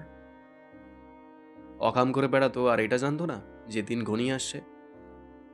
শুধুই তাই, ছোট চাচা ক্রসে যাবার পর ওর একটা বদ্ধ ধারণা হয়ে গেছিল ও ক্রসে মরবে, পুলিশের গুলিতে। মাহেজাবিন কপাল চেপে ধরে। কি আশ্চর্য এক মানুষের ঘর করেছে সে! কোন পরিবারের উত্তরাধিকারী আছে? ওটা পরিবার না এক ঝাঁক নরকের অতিথি? সেই অতিথিদের কাতারে কিভাবে কিভাবে যেন তার নাম লিখিত হয়ে গেছে। কতটা অদ্ভুত শোনায়, আমিরদের ব্যাটার বউ। দোলন সাহেব মনোযোগী হলেন। এবার বর্তমানের জরুরি খবরে আসি। বলুন। সামনের সপ্তাহে কোর্ট। শুনলাম। সাক্ষীর সাথে কথা বলা প্রয়োজন। তুলি কোথায়? তো তোমার সেই পরিকল্পনা মতো আর সব অপরাধ তো আছেই, সাথে তুলির স্বামী এমপির আত্মীয়। তার মৃত্যু যোগ করলে একটা ভয়াবহ কেস পেশ করে যাবে আদালতে। কোথায় তুলি? শ্বশুর বাড়ি। ভালো কাজ করেছ। মাতব্বরদের যোগ্য বধূ। এভাবে পরিচালনা করার দক্ষতা দেখেই বউ ঘরে তোলা উচিত। আমিররা না চাইতেও পেয়েছে। ব্যঙ্গ করছেন স্যার? গম্ভীর হয়ে বললেন দোলন সাহেব। না, মাতব্বরদের যোগ্য বউ হবা না, বাপের যোগ্য মেয়ে তুমি। এটাও ব্যঙ্গই ছিল স্যার। দোলন সাহেব চুপচাপ কিছুক্ষণ মেহজাবিনকে দেখে বললেন, তোমাকে জুনিয়র হিসেবে পেতে আগ্রহী আমি। যদি তুমি আমার আন্ডারে প্র্যাকটিস করতে চাও তো আমি খুশিই হব। মেহজাবিন সামান্য হাসল। সবে থার্ড ইয়ার শেষ হচ্ছে স্যার, এখনও অন্তত বছর দুয়েক। চলে যাবে দিন। মেহজাবিন গভীর শ্বাস টানে। সব হারিয়ে কিছু পাওয়াটাকে প্রাপ্তি হিসেবে ধরাটা কতটা যুক্তিসঙ্গত? সব হারানোর পর সে স্বপ্নের পথে পা বাড়তে চলছে। মাঝখানে জীবন তার সঙ্গে এক অনন্য আদিম খেলা খেলে নিল। তুলিকে হাজির করতে হবে কোর্টে। এখন কথা হলো, সে কি উইটনেস হবে তার ভাইয়ের বিপক্ষে? স্যার, ছেড়ে দিলে হয় না? কাকে? হামজাকে? তুমি বলছো? তুমি? শাস্তি কি শুধু আইন দিতে পারে স্যার? আইনের উপর যে মহান আইন রয়েছে, তার মতন শাস্তি আইনের দেবার সাধ্যি কোথায়? তথাকথিত আইনের আনুষ্ঠানিক নাটকীয়তা থেকে বাঁচিয়ে দিন। তুমি আসলে কি চাও? মৃত্যুদণ্ড না হোক, জীবিত থাকুক। দোলন সাহেব মাথা নাড়লেন। তুমি তাহলে আসল শাস্তির কথা বলছো? হামজা বাঁচতে চায় না, আমি ওকে জানি। মেহজাবিন বিড়বিড় করে বলে, কাপুরুষ এক একটা। পাপ করবে দাপটের সাথে, কিন্তু শাস্তি ভোগ করার সময় লেজ গুটিয়ে পালাবে কুকুর অথবা মাচ্চর বিড়ালের মতো। দোলন সাহেব জিজ্ঞেস করলেন, তুমি কি রেমির কথা ভেবে হামজার মুক্তির আশা রাখছো? মেহজাবিন চুপ থাকে। কারো সামনে আবেগ প্রকাশে অক্ষম সে। সে বলতে পারে না রিমির কান্না ও নির্লিপ্ত মৃত চেহারা তার বুকে কতটা ব্যথার উদ্রেক করে। এছাড়া দিন যত যাচ্ছে তার ধৈর্য বাড়ছে, মনোভাব বদলাচ্ছে, সে বড় হচ্ছে। আজকাল মস্তিষ্কটা ঠান্ডা হয়েছে, আগের মতো টকবক করে না। শান্ত শীতল ভাবনারা খুব ভাবায় তাকে। সে বুঝতে শিখেছে যে পথে ক্ষমা নেই, ধৈর্য ও খোদায় ভরসা নেই, সেই পথেই হিংসাপরায়ণ জয় আমিরদের জন্ম। সে হিংসাপরায়ণ নয়, কেবল অন্যায়কে থামাতে সঠিক আইন প্রয়োগে বিশ্বাসী। মাহেজাবিন সুধায়, এত কঠিন অসুস্থতার মাঝে কি শাস্তি হতে পারে হামজার? দুই রকম কাণ্ড হতে পারে। রাজনৈতিকভাবে ধরলে সে যত সুস্থ হবে, উপর মহলের কাঠি নাড়ানাড়িতে তার শাস্তি তত কমে আসবে। আর যদি আইনতভাবে ধরো, তো সে যত অসুস্থ হবে তাতে তার শাস্তি কমবে। এখন যেহেতু সুস্থ হবার চান্স দেখা যাচ্ছে না, তাই আইনতভাবে বিবেচনার বিষয় হতে পারে। আপনি কোন উদ্দেশ্যে কেস লড়বেন স্যার? দোলন সাহেব একটু রহস্য করে হাসলেন। স্যার, আপনি মুরসালিন মোহনের ওপর প্রবল স্নেহ রাখেন, তাই না? আমি আপনাকে খুব একটা বুঝতে পারি না। খুব জটিল মানুষ আপনি। আপনি মুরসালিন মোহনকে মারার অপরাধে হামজার ওপর ক্ষুব্ধ, এও কিন্তু জানি আমি। আর কি কি জানো? জানার কথা ছাড়ুন। আপনি এলেন বিরোধী দলীয় আইনজীবী ও সমন্বয়কারী হয়ে, অথচ বনে গেলেন সেই বন্দি বিপ্লবীর শুভাকাঙ্ক্ষী। এর ব্যাখ্যা কি স্যার? আমি মুরসালিনের শুভাকাঙ্ক্ষী কে বলল? বাতাসে খবর পেয়েছি। বাতাস ভুল খবর দিয়েছে। মাহেজাবিন অল্প হাসল, তারপর আনমনা হলো। অনেকক্ষণ চুপ করে রইল। দোলন সাহেব অপেক্ষায় রইলেন তার দ্বিধা ভেঙে কিছু ভয়ানক বলার। স্যার? হুম হুম। আপনাকে বললে আপনিও কি ঠেকাবেন আমায় সারেন্ডার করা থেকে? আবার সেই একই কথা। বিষয়টা মাথা থেকে বের করতে পারছো না কেন? স্যার, আমি খুনি। আমার সামনেই হয়েছিল খুনটা। তুমি কি আমার চেয়ে বড় আইনজীবী হয়ে গেছো? স্যার, আপনি দুনিয়ার আদালতের আইনজীবী। আমাকে দাঁড়াতে হবে সেই আদালতে, যেখানকার বিচারক আমার মহান রব। আমি মানুষের চক্ষু লজ্জার ভয় পাই না। দোলন সাহেব বিরক্ত মুখে খিটখিট করতে করতে বললেন, এসব নীতিবোধ ছাড়ো, আর ভাবো তুমি জেলে গেলে একগাদা জীবন রাস্তায় নেমে আসবে। তাই চুপচাপ মানব ধর্ম পালন করো। এটাকেই তুমি ওই খুনের সাজা হিসেবে নাও না। দেখবে মনে হবে অপরাধের চেয়ে শাস্তি বড় হয়ে গেছে। আর বাদীপক্ষ যখন অভিযোগ আনেনি পুলিশের কাছে, ব্যক্তিগতভাবে তোমার ক্ষতি করার জন্য লেগে আছে। তারপর কিসের অনুতাপ? আইনের ভাষায় একজন সম্ভাব্য খুনিকে মেরেছো তুমি। এ নিয়ে আর কথা না বলো। মাহেজাবিন বুঝল না এই অদ্ভুত মানুষটির ওপর তার কৃতজ্ঞ হওয়া উচিত কিনা। সে অনুতাপ ও দ্বিধায় একাকার হয়ে আস্তে করে বলল, আমার হামজার সাথে কথা বলার আছে, আপনি কোর্টের প্রস্তুতি নিন। দোলন সাহেব চলে গেলেন। মেহজাবিন বসে রইল কতক্ষণ ওভাবেই। দলিল ও চেক বই দুটো দেখল। উইলপত্রের সাথে আরও একটি পৃষ্ঠা, ওটা পড়ল না। এইসব দলিলপত্র, সম্পত্তি, এসব তার কোনো কাজের নয়। দলিলটা নিজের কাছে রাখাও ভার মনে হচ্ছে। এসব দিয়ে সে কি করবে? ওভাবেই পড়ে রইল ওগুলো। তার খিদে পায় না আজকাল। রাবেয়া এসে বসলেন পাশে। মেহজাবিন কারোর সাথে আলাপে থাকলে কেউ আসে না সোফার ঘরে। খাবি না? মাহেজাবিন চকিতে তাকালো। রাবেয়ার হাত দুটো ধরে সোফায় বসে এসে মেঝেতে বসে রাবেয়ার কোলে মাথা রাখলো। আব্বুর সাথে চামড়ি খাওয়ার সময় এটা। সেই সোফা, আম্মু, বিকেল সব আছে। নেই শুধু আমজাদ সাহেব আর অন্তু। কি দিয়ে গেল রে? নেড়ে দেখেন রাবেয়া কাগজগুলো। পড়তে জানেন না খুব একটা তিনি। তবু কি বুঝে বললেন, জয় কিছু রেখে গেছে নাকি রে তোর জন্যে? হ্যাঁ আম্মু, একটা পোড়া কয়লার জীবন। রাবেয়া আগাগোড়ায় ভয় পান মেয়েকে। আজও মেয়ের মাথায় হাত বুলাতে বুলাতে ভাঙার স্বরে বললেন, একদিন নিয়ে চল না জয়ের কবরের কাছে। আমি দেখ।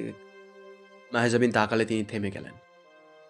তোমাকে কতবার বলেছি ওই আবদার বাদে যে কোনো কিছু চাও? আর কি চাই বলতো তোর কাছে? বাপের কাজ করতেছিস যে তুই আমার, কিন্তু এটাই চাই এখন। কেন? এতিম ছেলে। আমিও আম্মা, তুমিও, ওই লোকটার কারণে। ভুলে যান তো, মরা মানুষের উপর অভিযোগ রাখতে নাই। শিখাই নাই আমি তোরে? এত নিষ্ঠুর হইতে নেই। কত বোঝাইছি তোরে। চল না যাই। মায়াজাবিন কথা বলে না। মায়ের ভিজে ওঠা চোখে তাকিয়ে থাকে। জানিস, ও একদিন গেছিল কুষ্টিয়া। আমারে কি বলে আসছিল জানিস? ও মরলে আমি কাঁদবো কিনা। বলেই আশ্চর্যজনকভাবে ঝরঝর করে কেঁদে ফেললেন রাবেয়া। মায়াজাবিনের চোখ ভিজে ওঠে আজ মায়ের কান্নায়। কি আশ্চর্য হয় এই মায়েরা। অন্তু অবাক হয়। আজ 3 মাস ধরে অন্তুকে একা পেলেই ভীতু স্বরে আবদার করে বসেন জয় আমিরকে দেখতে যাবার।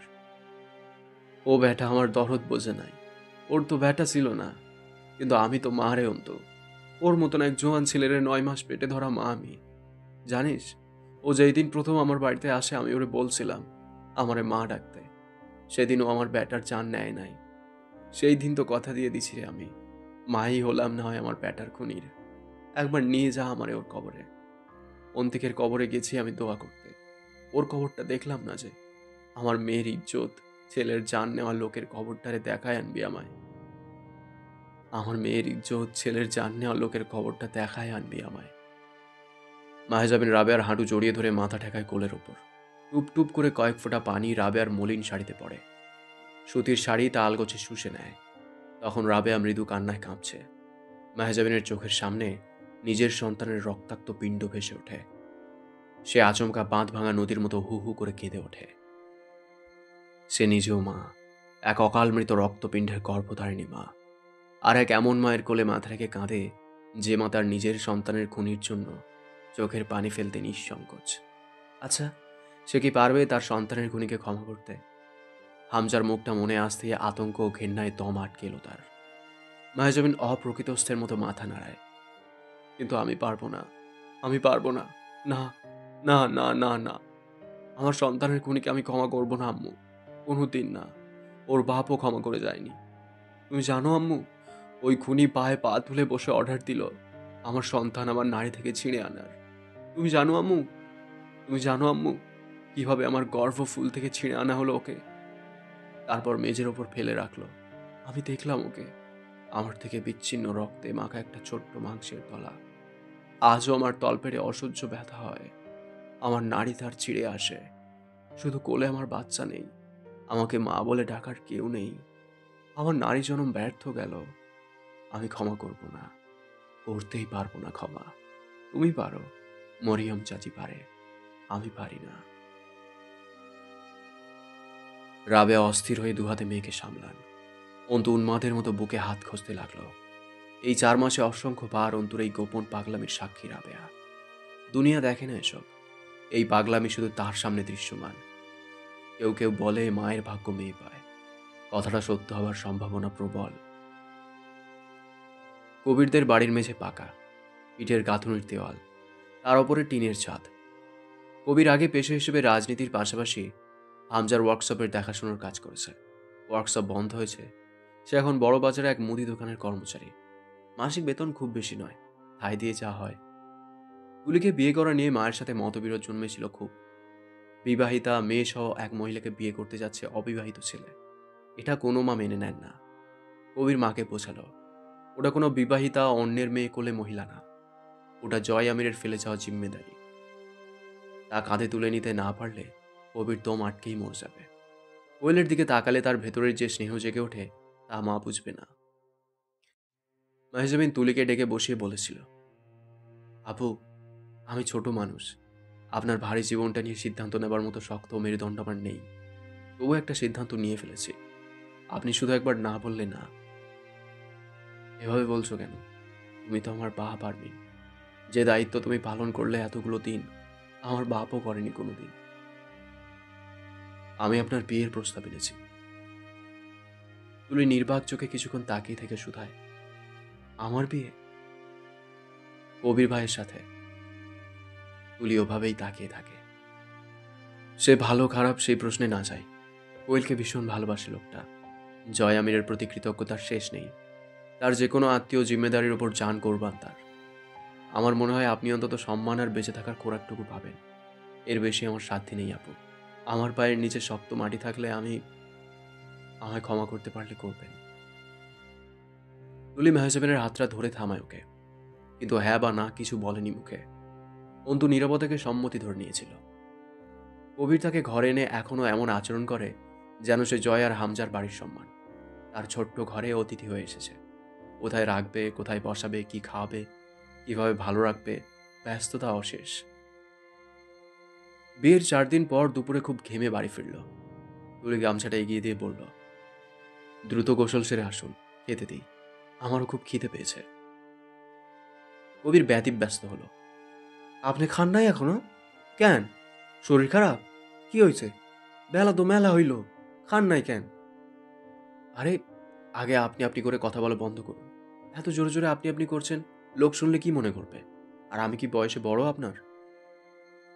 কবির লজ্জা পেয়ে গেল। তার তো মুখেই আসবে না বোধ হয়। সারা জীবন আপামনি বলে ডেকে অভ্যস্ত সে। কতবার হামজার হুকুমে তুলির শ্বশুরবাড়ি থেকে তুলিকে আনা নেওয়া করেছে সে। আজ তার ঘরের বউ সেই নারী। তুলি বলল, আপনার সাথে খাবো বলে খাইনি, কোয়েলও খাবে। ওকে ঝাল খাওয়া শিখতে হবে এখন। তরকারি দিয়ে ভাত চটকে খাওয়ার অভ্যাস করাতে হবে। কবির সঙ্গে সঙ্গে মুখ গোমরা করে। কেন? আমার 7 দিনায় ওরে দুধ মিষ্টি খাওয়ানোর এই জন্যে? ঝাল খাওয়া শেখার কোনো দরকার নাই। আমি এত অদম না। তুলি এবার ধমকে উঠল মৃদু। কি আশ্চর্য! একবারও বলেছি তা? ওকে এখনো দুধের বাচ্চা আছে। বয়স 5 হবে। সামনের বছর স্কুলে ভর্তি করাতে হবে। এখনো ভাত খাওয়া না শিখলে কি খাবে? কবির মেইয়ে গেল ধমক খেয়ে। তুলি টের পেয়ে একটু স্বর নরম করে বলে, যান, ওকেও গোসল করিয়ে আনো। এ বাড়িতে এসে সারাদিন মাটিতে খেলার অভ্যাস হয়েছে। পরক্ষণেই তার মনে পড়ল সে কথা বলছে ইমোশনাল বয় মোহাম্মদ কবির আবেগী সাহেবের সাথে। আবার মাটিতে খেলাকেও নিজের গরিবি ধরে নিয়ে মুখ কালো করে তার আগেই সে বলল, ভালোই হয়েছে, খেলার সাথী পেয়েছে। খেলাধুলায় মন ভালো থাকছে। যান, গোসল করে আসুন, আমি ভাত বাড়ি। কবিরের মা তুলিকে কোনোভাবেই পছন্দ করতে পারেন না। তবু বিয়ের এই 2 মাস পার করে তার মনে হলো সেই প্রথম সংসার করছে। আগে কখনো করার ভাগ্য হয়নি তার।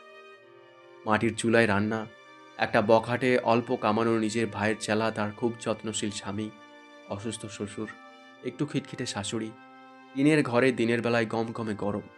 সব মিলিয়ে তুলির মনে হলো এতদিনে সে নারী হয়েছে। এতদিনে সেই নারীর একখানা টানাপোড়েনের সংসার হয়েছে, যে সংসার অধিকাংশ বাঙালি মেয়ের নারীগত অধিকার। এখানে এসি চলা রুম, মূল্যবান আসবাব যেমন নেই, তেমন নেই রাতভর মদ পান করে এসে চুল ধরে আছড়ে মারা স্বামী নামক আসামি। নেই মাতাল এক কাপুরুষ, যার সম্মুখে স্ত্রী ধর্ষিতা হলেও তা স্বাভাবিক ঘটনা। কোয়েল নিজের ঔরসগত বাপ হারালেও পেয়েছে একটা কবির মামাকে। তুলি কোয়েলকে অন্য ডাক শেখায়নি। কোয়েল তার তোতলা মুখে কবির মামা ডেকে যে আরাম ও স্নেহবোধ করে, তা তুলি দেখেছে। ওটা হুট করে কবির মামা থেকে অন্য কিছু ডেকে সে পাবে না। মস্তিষ্কে বিরূপ প্রভাব পড়বে। কবির মামা কোয়েলের ভেতরে জয়ের স্মৃতি দমিয়ে রাখতে সচেষ্ট। কোয়েল দিনে কমপক্ষে 4-5 বার জয়ের খোঁজ চালায়। তার অভ্যাস এবং বিশ্বাস কবির মামার কাছে জয়ের খোঁজ থাকে। কবির মামাকে পাওয়া মানে জয়কে খুঁজে পাওয়া। কিন্তু আজকাল কবির মামা প্রতারণা করছে বারবার। তুলি চোখ বুজে গভীর এক দম ফেলে জীবনের সমস্ত অন্ধকারটুকু এক ঢোকে গিলে আকাশের দিকে তাকিয়ে সৃষ্টিকর্তা ও আর্মিনের উপর কৃতজ্ঞতা জানাতে গিয়ে তার চোখ ভরে ওঠে। বুকে ব্যথা হয়। আজ তরুটা বেঁচে থাকলে জয়ের বউ তারও একটা ব্যবস্থা ঠিক করত। পাকা এক সিনা চওড়া কাজ শক্ত কর্তি ঘরে তুলে এনেছিল পাপি জয়ামির। তরু যে পুরুষকে ভালোবেসে গেছে আমরণ, তার তুলে আনা কর্ত্রী এক হাতে গোটা একটি জিন্দা লাশের মিছিল সামলে নিতে পটু। তরুটাকেও ঠিক একটা জীবন দিত সেই নারী। তার আগেই তরুণীতি পালিয়েছে। বোকা তরু, ধিক্কার তার নারীত্বকে। তুলির ঘরের কবিরটা একটু পাগল। কোয়েলকে ঘাড়ে চড়িয়ে প্রায় রোজ একবার যায় ঘোড়াহাটের কবরস্থানে। কিসের টানে যায় কে জানে। কোর্টের তারিখের 4 দিন আগে মেহজাবিন ঘোড়াহাট যায় রাবেয়াকে নিয়ে, সঙ্গে কবির। নারীদের অনুমতি নেই কবরস্থানের সীমানায় প্রবেশে। ফটকের সামনে দাঁড়িয়ে মেহজাবিন সালাম জানায়, আসসালামু আলাইকুম ইয়া আহলাল কুবর। রাবেয়া ফটক ধরে অসহায়ের মতো চেয়ে থাকেন ভেতরে। সন্তানের খুনির শেষ ঠিকানা খোঁজেন ঝাপসা চোখে।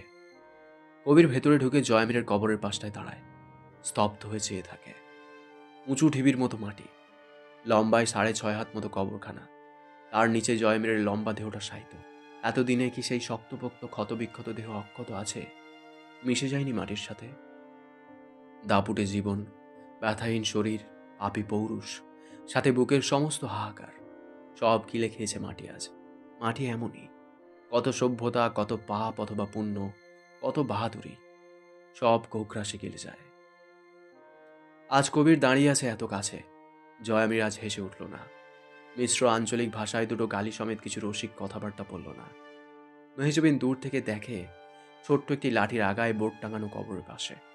কবরের মাটি কেনা। আবসা দেখা যায় তাতে লেখা, মৃত জয়ামির, পিতা জাবেদ আমির, ঠিকানা ঘোড়ারহাট, দক্ষিণ দিনাজপুর। মেহজাবিন শুধুই চাতকের মতো চেয়ে দেখল নিষ্পলক। জয় আমিরের সঙ্গে প্রথম সাক্ষাৎ থেকে শেষ বিদায় অবধি সবটা চোখের পর্দায় ভেসে উঠল, আবার নিভে গেল। বুকে চাপ ধরা এক বদ্ধ দমে হাঁপিয়ে উঠল সে। একটি পর্বতের অতখানি ভার তার শরীরটা শিথিল করে তুলল। তখনই আচমকা রাবেয়া হু হু করে কেঁদে উঠলেন। মেহজাবিন ঝাপটে ধরে মাকে। কাঁদছো কেন আম্মু? মানা করেছিলাম আসতে। জরুরি নয় তুমি যাকে আপন ভাববে সেও তোমাকে তোমারই মতো আপন করবে। জরুরি নয় তুমি যাকে ভরসা করবে সে ভরসার যোগ্য হবে। যাকে স্নেহ করবে সে স্নেহের মর্যাদা বুঝবে। জয় আমিরেরা কারো আপন হয় না।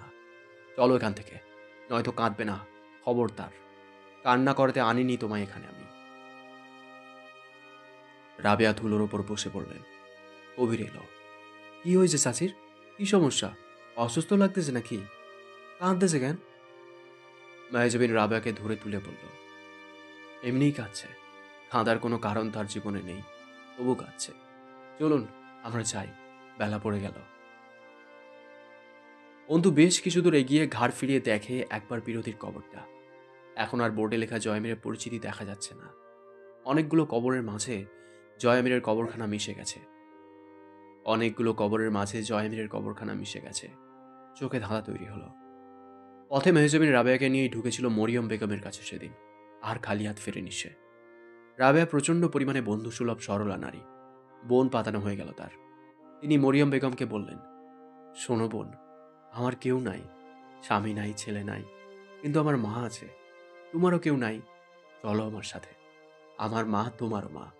আজ থেকে 2 বোন আমার মার জিম্মেদারিতে বাস করব। এই আবদার ফেলা বড় দায়। মরিয়ম বেগম দুটো মলিন শাড়ি, একটা নিজের হিজাব ও ছোটখাটো একটি পুটলি বাঁধলেন মেহজাবিনের দায়িত্বে গা ছাড়ার জন্য।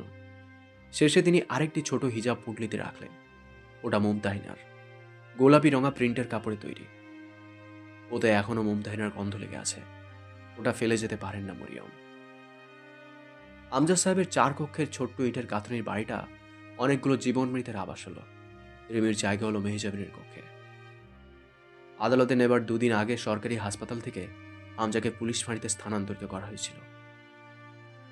ডিটেনশন সেলের ভেতরে হুইল চেয়ারে অনড় হামজাকে দেখে মেহজাবিনের মনে পড়ল তার গর্ভপাতের নির্দেশ দিয়ে আমির নিবাসের কেন্দ্রীয় চেয়ারখানায় হামজার বসে থাকার দৃশ্যটা। দোলন সাহেব সেলের বাইরে একটি মরিচা ধরা লোহার চেয়ারে বসলেন। মেহজাবিন সেলের সামনে গিয়ে দাঁড়িয়ে মুখের নিকাবটা খুলে ফেলল। আপনার উপর আল্লাহর শান্তি বর্ষিত হোক হামজা সাহেব। সে নেকাব খুলতেই চোখ থামল হামজার। নিষ্পলক দেখল নারীটিকে। কঠোর সৌন্দর্য আজও চেহারায় লুটোপুটি খায়। চোখের নিচে কালি, তবু চোখ জোড়ার সৌন্দর্য এক রত্তি ম্লান হয়নি, আর না আগুন নিবেছে। ঠোঁট, নাক সহ ত্বকের রংটা সবটা প্রতিক্ষণে অমৃত সৌন্দর্যের ঘোষণা দিচ্ছে, এবং তা ভয়াবহ। সেই সুশ্রী চেহারায় নজর বুলিয়ে হামজার পৌরুষ চোখে সামান্য অনুরাগ আসে না, বরং দমে থাকা আক্রোশ পর্বত ফুঁড়ে বেরোনো ম্যাগমার মতো তক তক করে ওঠে।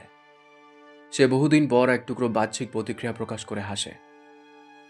ভাবেনি শেষ জীবনে এক 4 আনার মেয়ে লোকের সঙ্গে বিরোধ লড়তে হবে। মেহজাবিনও হাসে একটু। কেন ভাবেননি? ভাবেননি কেন হামজা সাহেব?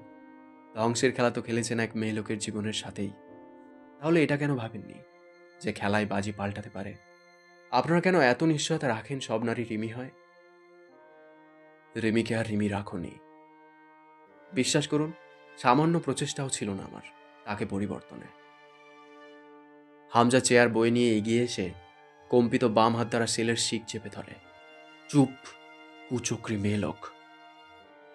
কুচক্রি বলতে কি বোঝেন? নাকি আপনারা দুই ভাই শুধু শব্দ জানেন, অর্থ ছাড়া? যার তার জন্য যাতা। এক কাপুরুষ মূর্খ আমাকে বলে গেছে ছলনাময়ী, আবার আপনার কাছে কুচক্রি। আপনারা কি নিজেদেরকে জমিনের ওপর সৃষ্টিকর্তা প্রেরিত শান্তির দূত মনে করেন নাকি? হামজার শ্বাস প্রশ্বাস গভীর হয়। সে ঠান্ডা বিস্ময়ে বলে, আজও সেই দুঃসাহস। এটা আমার অলংকার। সব হারিয়েছ এটায়, জিততে পারোনি। আপনি পারলেই হতো। আমি তো অবলা, শক্তিহীন, নির্বোধ মেয়ে লোক। অজায়গায় দুঃসাহস দেখিয়েছি। আপনি হারালেন কিসের দায়ে? মেহজাবিনের জিতে যাওয়া চোখে চোখ রেখে লাল হয়ে ওঠে হামজার চোখ জোড়া। চোয়াল ও পক্ষাঘাতগ্রস্ত হাত দুটো অব্দি থরথর করে কাঁপে। ভেতরের যন্ত্রণা ও দহন লুকানোর সর্বোচ্চ চেষ্টা ব্যর্থ যেতে থাকে। পিঠ পিছে ছুরি গেঁথে বাহাদুরি দেখায় না নাদান মেলোক। জয়কে টার্গেট না করে আমার অন্য যে কোনো কিছুতে হাত রাখতে। তুমি জানো, আমি খুব ভালোভাবে জানি তোমার নরম কোমল চুড়ি পড়া হাত কিভাবে মটমট করে ভাঙতে হয়। পুরুষ নাচাতে ভালোই জানা ছিল না। জয়কে কবজা করে খুব খেললে। বুঝলাম, পাগল হয়ে গেছেন আপনি। খারাপ না, এ আর এমন কি? কত লোক হয়েছে এমন আপনার খাতিরে। আমিও আমার ভাতিজি হয়েছি বাপ হারিয়ে, আমার মাও ভাবি স্বামী হারিয়ে, কত মেয়ে হয়েছে ইজ্জত হারিয়ে, অসংখ্য মা হয়েছে তাদের সন্তান হারিয়ে। সব চলে হামজা সাহেব, টেক ইট ইজি। আপনি আর কত বড় খেলোয়াড়? আসমানের উপর যে মালিক বসে আছে তার খেলা খেলার ঊর্ধ্বে। হামজা কিছুক্ষণ চোয়াল এঁটে ঠান্ডা নজরে দেখে মেহজাবিনকে, এরপর শুধায়, কেন এসেছো? দেখা করতে এলাম। কত পুরানো আর গভীর সম্পর্ক আমাদের। হামজা হাসে। আসলে উদ্দেশ্য বলো। আপনি আর সেই যোগ্য আছেন যে আপনাকে কোনো গুরুতর উদ্দেশ্য বলতে এতদূর বয়ে আসবো? আমার পঙ্গুত্বকে তাচ্ছিল্য করো না। তোমার তো আমার পঙ্গুত্বকে পুজো করা উচিত। তুমি জানো, এটাই তোমাকে বাঁচার সুযোগ করে দিয়েছে। মাহজাবিন খানিকটা ঝুঁকে ফিসফিস করে বলে, জানি। তবে আপনি কি জানেন আপনাকে পঙ্গু হয়ে বাঁচার সুযোগ আমি দিয়েছি? বেশি দিন টিকতে পারবে না আমি না চাইলে। আজ 3 মাস আছেই, 3 যুগ নয়। আপনি নিজেকে দেখুন, আপনার আমার দৈরথ কাউকেই টিকতে দেয়নি হামজা সাহেব। দুজন দাঁড়িয়ে জলসিঁড়ির 2 ধাপে, যখন তখন তলিয়ে যাব। এই পথের শুরু ভার্সিটির এক টিচার রুমে, যেদিন হামজা তার এক মামুলি শিকারকে চোখ তুলে দেখার প্রয়োজন অব্দি বোধ করেনি। আজ তারা প্রতিদ্বন্দ্বী রূপে কারাগারের এপার ওপার। অনেকক্ষণ সময় দুজন দুজনের চোখের দিকে অপলক তাকিয়ে রইল। নিঃশব্দ এক দামা বেজে উঠল দুজনের বুকের ভেতরে। যে যুদ্ধে কেউ জেতেনি, হেরেছে দুজন, হারিয়েছে দুজন। দুজনের চোয়াল শিথিল হয়ে এলো, সিক্ত হলো চিত্ত। তারা ধ্বংসপ্রাপ্ত 2 বিরোধী আজ খালি হাত। শেল খুলে আইনজীবী ও মেহজাবিনকে ভেতরে যেতে দেওয়া হয়। হামজা শান্ত পরিশ্রান্ত গলায় বলে, তুমি বয়সে অনেক ছোট আমার। তা ভেবে জীবন ভিক্ষা দিতে পারতেন। হামজা মাথা দোলায়, অনেক ছাড় দিয়েছি। ছাড়ি এমন, তুমি কোনো ক্ষতি করনি আমার। আপনার ক্ষতি করার উদ্দেশ্যে আজ অব্দি কিছু করিনি আমি। কেবল আপনার কালো হাত দুটোকে ঠিক এরকমই পঙ্গু অবস্থায় দেখতে চেয়েছি। তাতে আমরা শেষ হয়ে যাব। 10 জন যদি 20টা অপরাধ করতে পারে, 8 জন 16, -4, অল্প থেকে শুরু হোক। এবার বলুন, হাত তো খালি, কি পেলেন এই অসুস্থ পথ চলায়? তুমি কি পেলে? আমার কাছ থেকে জয়কে সরিয়ে তুমি উটনি মহিলাদের মতো অপবাদ রটানো ছাড়ো। জয় আমির আত্মহত্যা করেছে, তাকে কেউ মারেনি। সে ছিল এক কাপুরুষ, পাপ করেছে বুক ফুলিয়ে, শাস্তির পালাইলে পিঠ এগিয়ে দিয়েছে ঝাঁঝরা হতে। হামজার চোখে এক পৃথিবী ভঙ্গুরতা এসে ভর করে। দাঁতের মাড়ি চেপে ধরে, তারপর আচমকা বাম হাতে মেহজবিনের গলা চেপে ধরে। হাত শিথিল, অসাড় প্রায়, তবু পৌরুষ থাবা।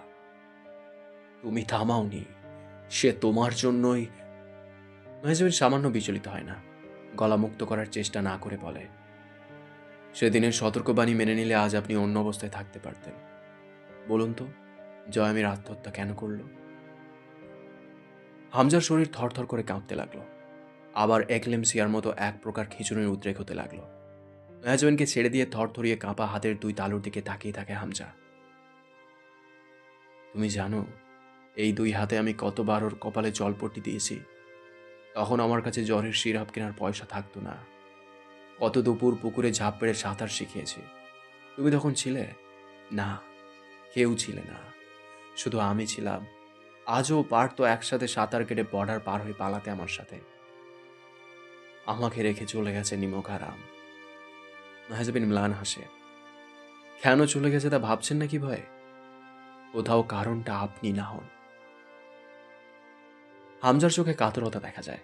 মেহজাবিন উদাস স্বরে জানায়, একজন ভরসাহীন মানুষ নিজের জীবনের সবটুকু ভরসা ও ভালোবাসা দিয়ে দেওয়া মানুষটির কাছে হেরে যায়। মানুষ আর একটুও বাঁচার স্পৃহা কোথাও খুঁজে পায় না।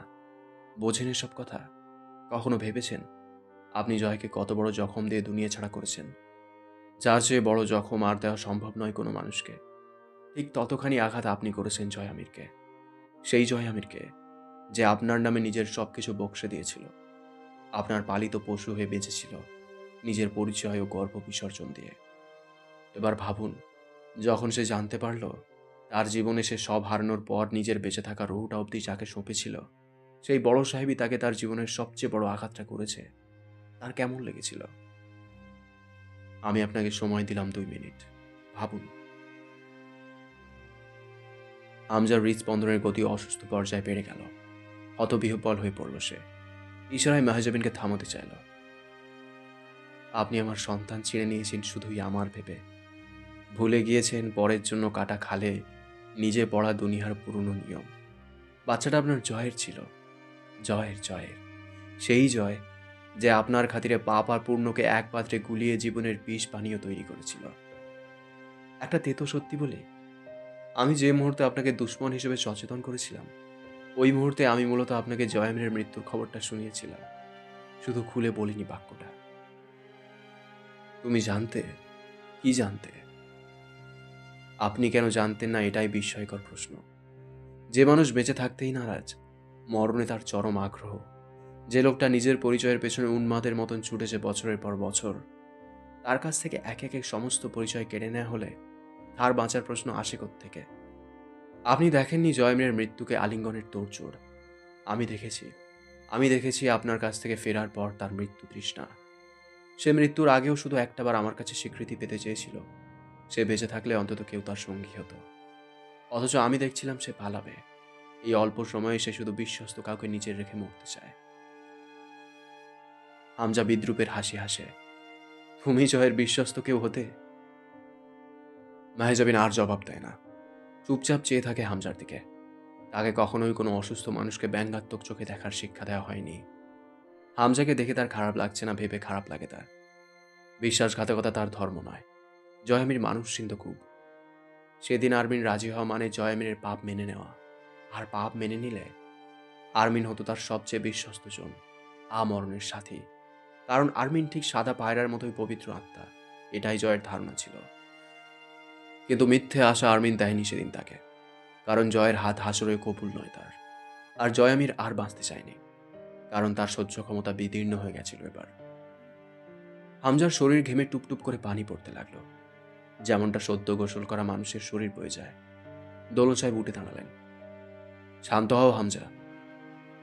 স্যার, ওই চতুর মেহলোক কি বলছে? ওকে থামতে বলুন।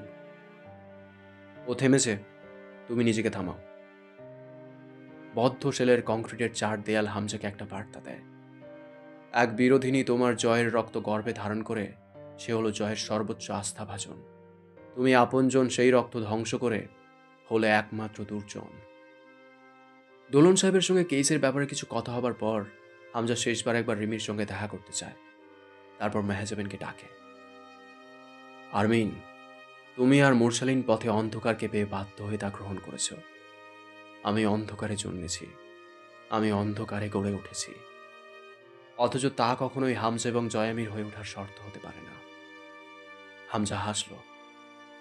সাবধানে থেকো, তোমার পথ ঠিক ততটা কঠিন হবে যতটা তোমার কল্পনার সীমানায় নেই। ধন্যবাদ আপনার শুভাকাঙ্ক্ষার জন্য। দেখা হচ্ছে আপনাদের নিজস্ব আদালতে। অক্টোবর 20 তারিখ 2015-তে আসামি হামজার বিচার কার্য হয়েছিল অদ্ভুত, যাকে বলে অনাকাঙ্ক্ষিত। কিন্তু রাজনীতি মাত্রই অনাকাঙ্ক্ষার সমন্বয় মাত্র। প্রথম আধা ঘন্টা কেবল হামজার রাজনৈতিক জীবনের ফিরিস্তি ও তার শারীরিক অবস্থা বর্ণনায় কেটে গেল। হামজার পক্ষের উকিল হামজাকে কেবল একজন পক্ষাঘাতগ্রস্ত পঙ্গু রোগী হিসেবে যুক্তিতর্ক স্থাপন করে সেটা আদালতে উপস্থিত জনতার ভেতরে ফিট করতে করতে তিনি ঘেমে উঠলেন। দৌলন সাহেবের সঙ্গে ভালো রকমের তর্ক হলো, কিন্তু মানবিকতার কথা নেই কোনো। ডিফেন্স মহোদয় রজব আলমগীর মানবিকতার ওপর প্রশ্ন তুলে পুরো আদালতকে আবেগী করে তুলতে সফল হয়ে গেলেন। অবাক্যর ঘটনাটা খুব কম সময় ঘটে গেল। হামজা এমপির খুনই করেনি, সে করতেই পারে না, কারণ এমপির খুন তার অ্যাক্সিডেন্টের কম বেশি 2 সপ্তাহ ধরে সংঘটিত হয়েছে। হামজার চিকিৎসক এসে চমৎকার সাক্ষী দিয়ে গেলেন যে সম্ভবই না। কড়কড়ে কাগজের রিপোর্ট পেশ করা হলো। হামজার মেরুদণ্ড সড়ক দুর্ঘটনায় কি পরিমাণ ড্যামেজ। এই অবস্থায় রোগী নিজ শক্তিতে চলাচল করতে অবধি অক্ষম, সে কি করে এমপির খুন করতে পারে? তাকে এমপি মার্ডার কেসে ফাঁসানো হয়েছে কেননা এমপি জীবিত অবস্থায় তাকে ভালো চোখে দেখত না। এছাড়া তার অপরাধ কেবল রাজনীতিতে একটু অনৈতিকতা আর কি। ওসব কোনো গোনায় ধরার মতো বিষয় নাকি? 16ই জুলাই দিবাগত রাতে পাটোয়ারি বাড়িতে যে বেশ কয়েকটি খুনের ঘটনা ঘটেছিল তা জয় ঘটিয়েছিল আদালতে প্রমাণ হয়ে গেল। হাতকারা সেই ডাক্তার সাক্ষী দিল। মেহজাবিন পাথরের মতো বসে দেখল শুধু। শেষ সময় হুইল চেয়ার ঠেলে হামজাকে আদালতে আনা হয়েছিল। বিচারক মহোদয় নিজেই কেঁদে ফেলার মতো অবস্থা হামজার অবস্থা দেখে। এরকম এক নিষ্পাপ অসুস্থ যুবক এমন ধরনের অপরাধ করতে পারে? হামজার নামে অভিযোগ হলো সে নাকি এমপির ও এমপির স্ত্রীর ভাগিনা, যে কিনা নিজের বোনের স্বামী, তাকে খুন করেছে। এটা কখনো বিশ্বাসযোগ্য? নিজের বোনের স্বামীকে কেউ কেন খুন করতে যাবে? এছাড়া হামজার অবস্থা দেখার পর নতুন মোড় এলো। হামজার এই অবস্থা করেছে জঙ্গি গোষ্ঠী ও বিরোধী দলের কর্মীরা সম্মিলিতভাবে। অতি সত্বর তাদেরকে বিচারের আওতায় আনার হুমকি দিয়ে আদালত ফুরল। দোলন সাহেব সব বুঝলেন, চুপচাপ কিনলেন। হামজাকে আবার স্থানান্তর করা হলো পুলিশ ফাঁড়িতে। দোলন সাহেব গেছিলেন তার সঙ্গে সাক্ষাতে। হামজা হেসে ফেলল তাকে দেখে। স্যার, আপনি আমার ওপর এত আক্রোশ কবে জমিয়েছেন? কে বলে আক্রোশ? হামজা হাসে। অবাক হননি তো আবার আদালতে? প্রশ্নই ওঠে না। আমি আনাড়ি বা অবুধ চোখখানা জনতা নই হামজা। আমার আন্দাজ ও জানা সম্বন্ধে তোমার ধারণা থাকা দরকার। শুধু বলো, তুমি কি এটাই চেয়েছিলে? না, কয়েকদিন আগ অব্দি চাইনি। তবে যেদিন আমার নারী বিরোধী ও আপনি সাক্ষাতে এলেন, আপনার চাওয়াটাই বদল এলো। কি করবো স্যার? এক কোমর ভাঙা মাগী মানুষ আর আপনার মতো হুট করে মানবিকতার গান গাওয়া উকিল মশার কাছে হারা তো আমার সাজে না। আদালতের তারিখের 2 দিন আগে উপরমহলের সদস্য এলো হামজার কাছে। হামজার পরিকল্পনা তখনও আদালতে উঠেই গড় গড় করে জীবনের সব সত্যি বলে দিয়ে ফাঁসির মালা গলায় চড়ানো। এটা জেনে উপরমহল ক্ষেপে ক্ষেপণাস্ত্র। হামজা যে ভাঙা জাহাজের ছেঁড়া পাল হয়ে গেছে, যা দমকা হাওয়ায় দিক বিদিক হন্য হয়ে কেবল পথ পথ করে উঠছে, তাতে উপরমহলের কোনো যা আসে না। তারা কেবল চান আদালতে সরাসরি হামজার কার্যক্রম সামনে না আসুক। কোনোভাবেই না। এটা হামজার নয়, দলের অস্তিত্ব নামের প্রশ্ন। এসব কাজ খোলা ময়দানে আসার মতো নাকি? আদালতে হামজা স্বীকার করবে যে সে একগাদা শিশু ও মোরসালের মতো যুবকদের বড় ঘরের মতো কুঠুরিতে আটকে রেখে রক্তের খেলা খেলেছে? এটা হতে দেওয়া যায় নাকি? উপরমহল থেকে হামজাকে শাসিয়ে যাওয়া হলো যে তার কিছুই সামনে আসবে না। সে প্রায় বেকসুর মতো খালাস পাবে, অথবা জনগণের মনের সান্ত্বনার জন্য তার ছোট মোটো অভিযোগে 2-4 মাস কারাগারে কাটানো লাগতে পারে। এর জন্য যা যা দরকার, যা প্রমাণ সাক্ষী হাতে বানানো আদালত, সব ব্যবস্থা উপর থেকে হয়ে যাবে। হামজা কেবল চুপ থাকবে, চুপ, এটুকুই তার কাজ। না হলে হামজার বউ, বোন, বোনের মেয়ের সাথে খুব একটা ভালো আচরণ করা হবে না। তার সাথে কি করা হবে তা বলা যাচ্ছে না, আর তার বলা কথাগুলো ধামাচাপা দেওয়া অসম্ভব কিছু না। এসব কথা দোলন সাহেবকে হামজা বলল না। সে শুধু আর্মিনের কাছে হারতে রাজি নয়। এরপর উপরমহলের নজরদারিতে রইল সে। কিছুদিন পর পাটোয়ারি বাড়ির সিলগালা খুলে দেওয়া হলো। রিমিকে সঙ্গে নিয়ে সেই মরণ কুঠুরিতে বসবাস শুরু হলো। শরীরের অবনতি উন্নতি কিছু নেই, বাম হাতটা কোনো মতো নাড়াতে পারা যায়। চিকিৎসার জন্য পয়সা দরকার অগাধ, তবুও নিশ্চয়তা নেই সামান্য কিছুটা উন্নতিও হবে কিনা। নিউরোলজিস্টরা হাল ছেড়ে দিয়েছেন, শরীর প্রায় সবটা অবশ। তার ভেতরের প্রতিক্ষণের অন্তর্জালা তাকে ধীরে ধীরে এক অদ্ভুত মৃত্যুর দিকে নিয়ে চলল। দিনকে দিন সে হয়ে উঠল ঠিক তার হুইল চেয়ারটার মতোই জড়ো অসাড় আসবাব। আর রিমি তার জড়ো সেবিকা। সে সঙ্গ ছাড়েনি, অথচ সঙ্গে নেই। হামজা রোজ প্রহর গণে কবে জয় স্বপ্নে এসে একবার হেসে ভাই বলে ডেকে যাবে। হামজা শুনেছে মৃত মানুষ স্বপ্নে এসে ডাকলে তারপর খুব শীঘ্রই মানুষ সেই মৃতর সঙ্গে চলে যায় জীবন ছেড়ে। সে রিমির কাছে রোজই অনুরোধ করে চলে যেতে। এক পঙ্গু চলন শক্তিহীন মানুষের দেখভাল করে জীবন নষ্ট করার মানে নেই। তাকে ফেলে চলে গেলে কয়েকটা দিনই মাত্র হামজা বাঁচবে এই অরুচিকর দুনিয়ায়। এটা হামজার একমাত্র চাহিদা আজ। সে যেতে চায় বহুদূর, যতদূর জয় পৌঁছে গেছে। মেহজাবিন থামলে সিস্টার ক্যাথরিন সেদিন এই পর্যায়ে মিনিট 10 চুপ থেকে আস্তে করে শুধু বলেছিলেন, জয় আমিরের রেখে যাওয়া দ্বিতীয় কাগজটা কোথায়? দেখেছিলে সেটা? এতক্ষণ শুনলে অবরুদ্ধ নিষেধের পরিশিষ্ট অংশ। শেষ পর্বটা খুব তাড়াতাড়ি নিয়ে চলে আসবো। আর এতদিন অসুস্থই ছিলাম, এখন আমি ভালোভাবে সুস্থ হইনি, এখনও মন থেকে সুস্থ হইনি, তবে সুস্থ হয়ে যাব। আর তোমরা অনেক কমেন্ট করেছিলে, আমি পড়েছি কমেন্টগুলো। আমি খুব খুব লাকি ফিল করেছি। তোমরা জিজ্ঞাসা করো আমি কেমন আছি। এই যে আমি বললাম আমি শরীর খারাপ, তোমরা তোমরা একটু হলেও ভেবেছো, কয়েক সেকেন্ডের জন্য হলেও তো ভেবেছো। তো এগুলো খুব খুব লাকি মানুষেরা পায়, ঠিক আছে? এবং মানে আমি সেটাই ভাবলাম যে পৃথিবীতে আমার ভালোবাসার মানুষ প্রচুর আছে, ঠিক আছে? এবং আমিও তোমাদেরকে প্রচুর ভালোবাসি। Thank you so much. আর পরবর্তী পর্বটা নিয়ে চলে আসবো তাড়াতাড়ি। তো ততক্ষণ সুস্থ থেকো, ভালো থেকো। Thank you.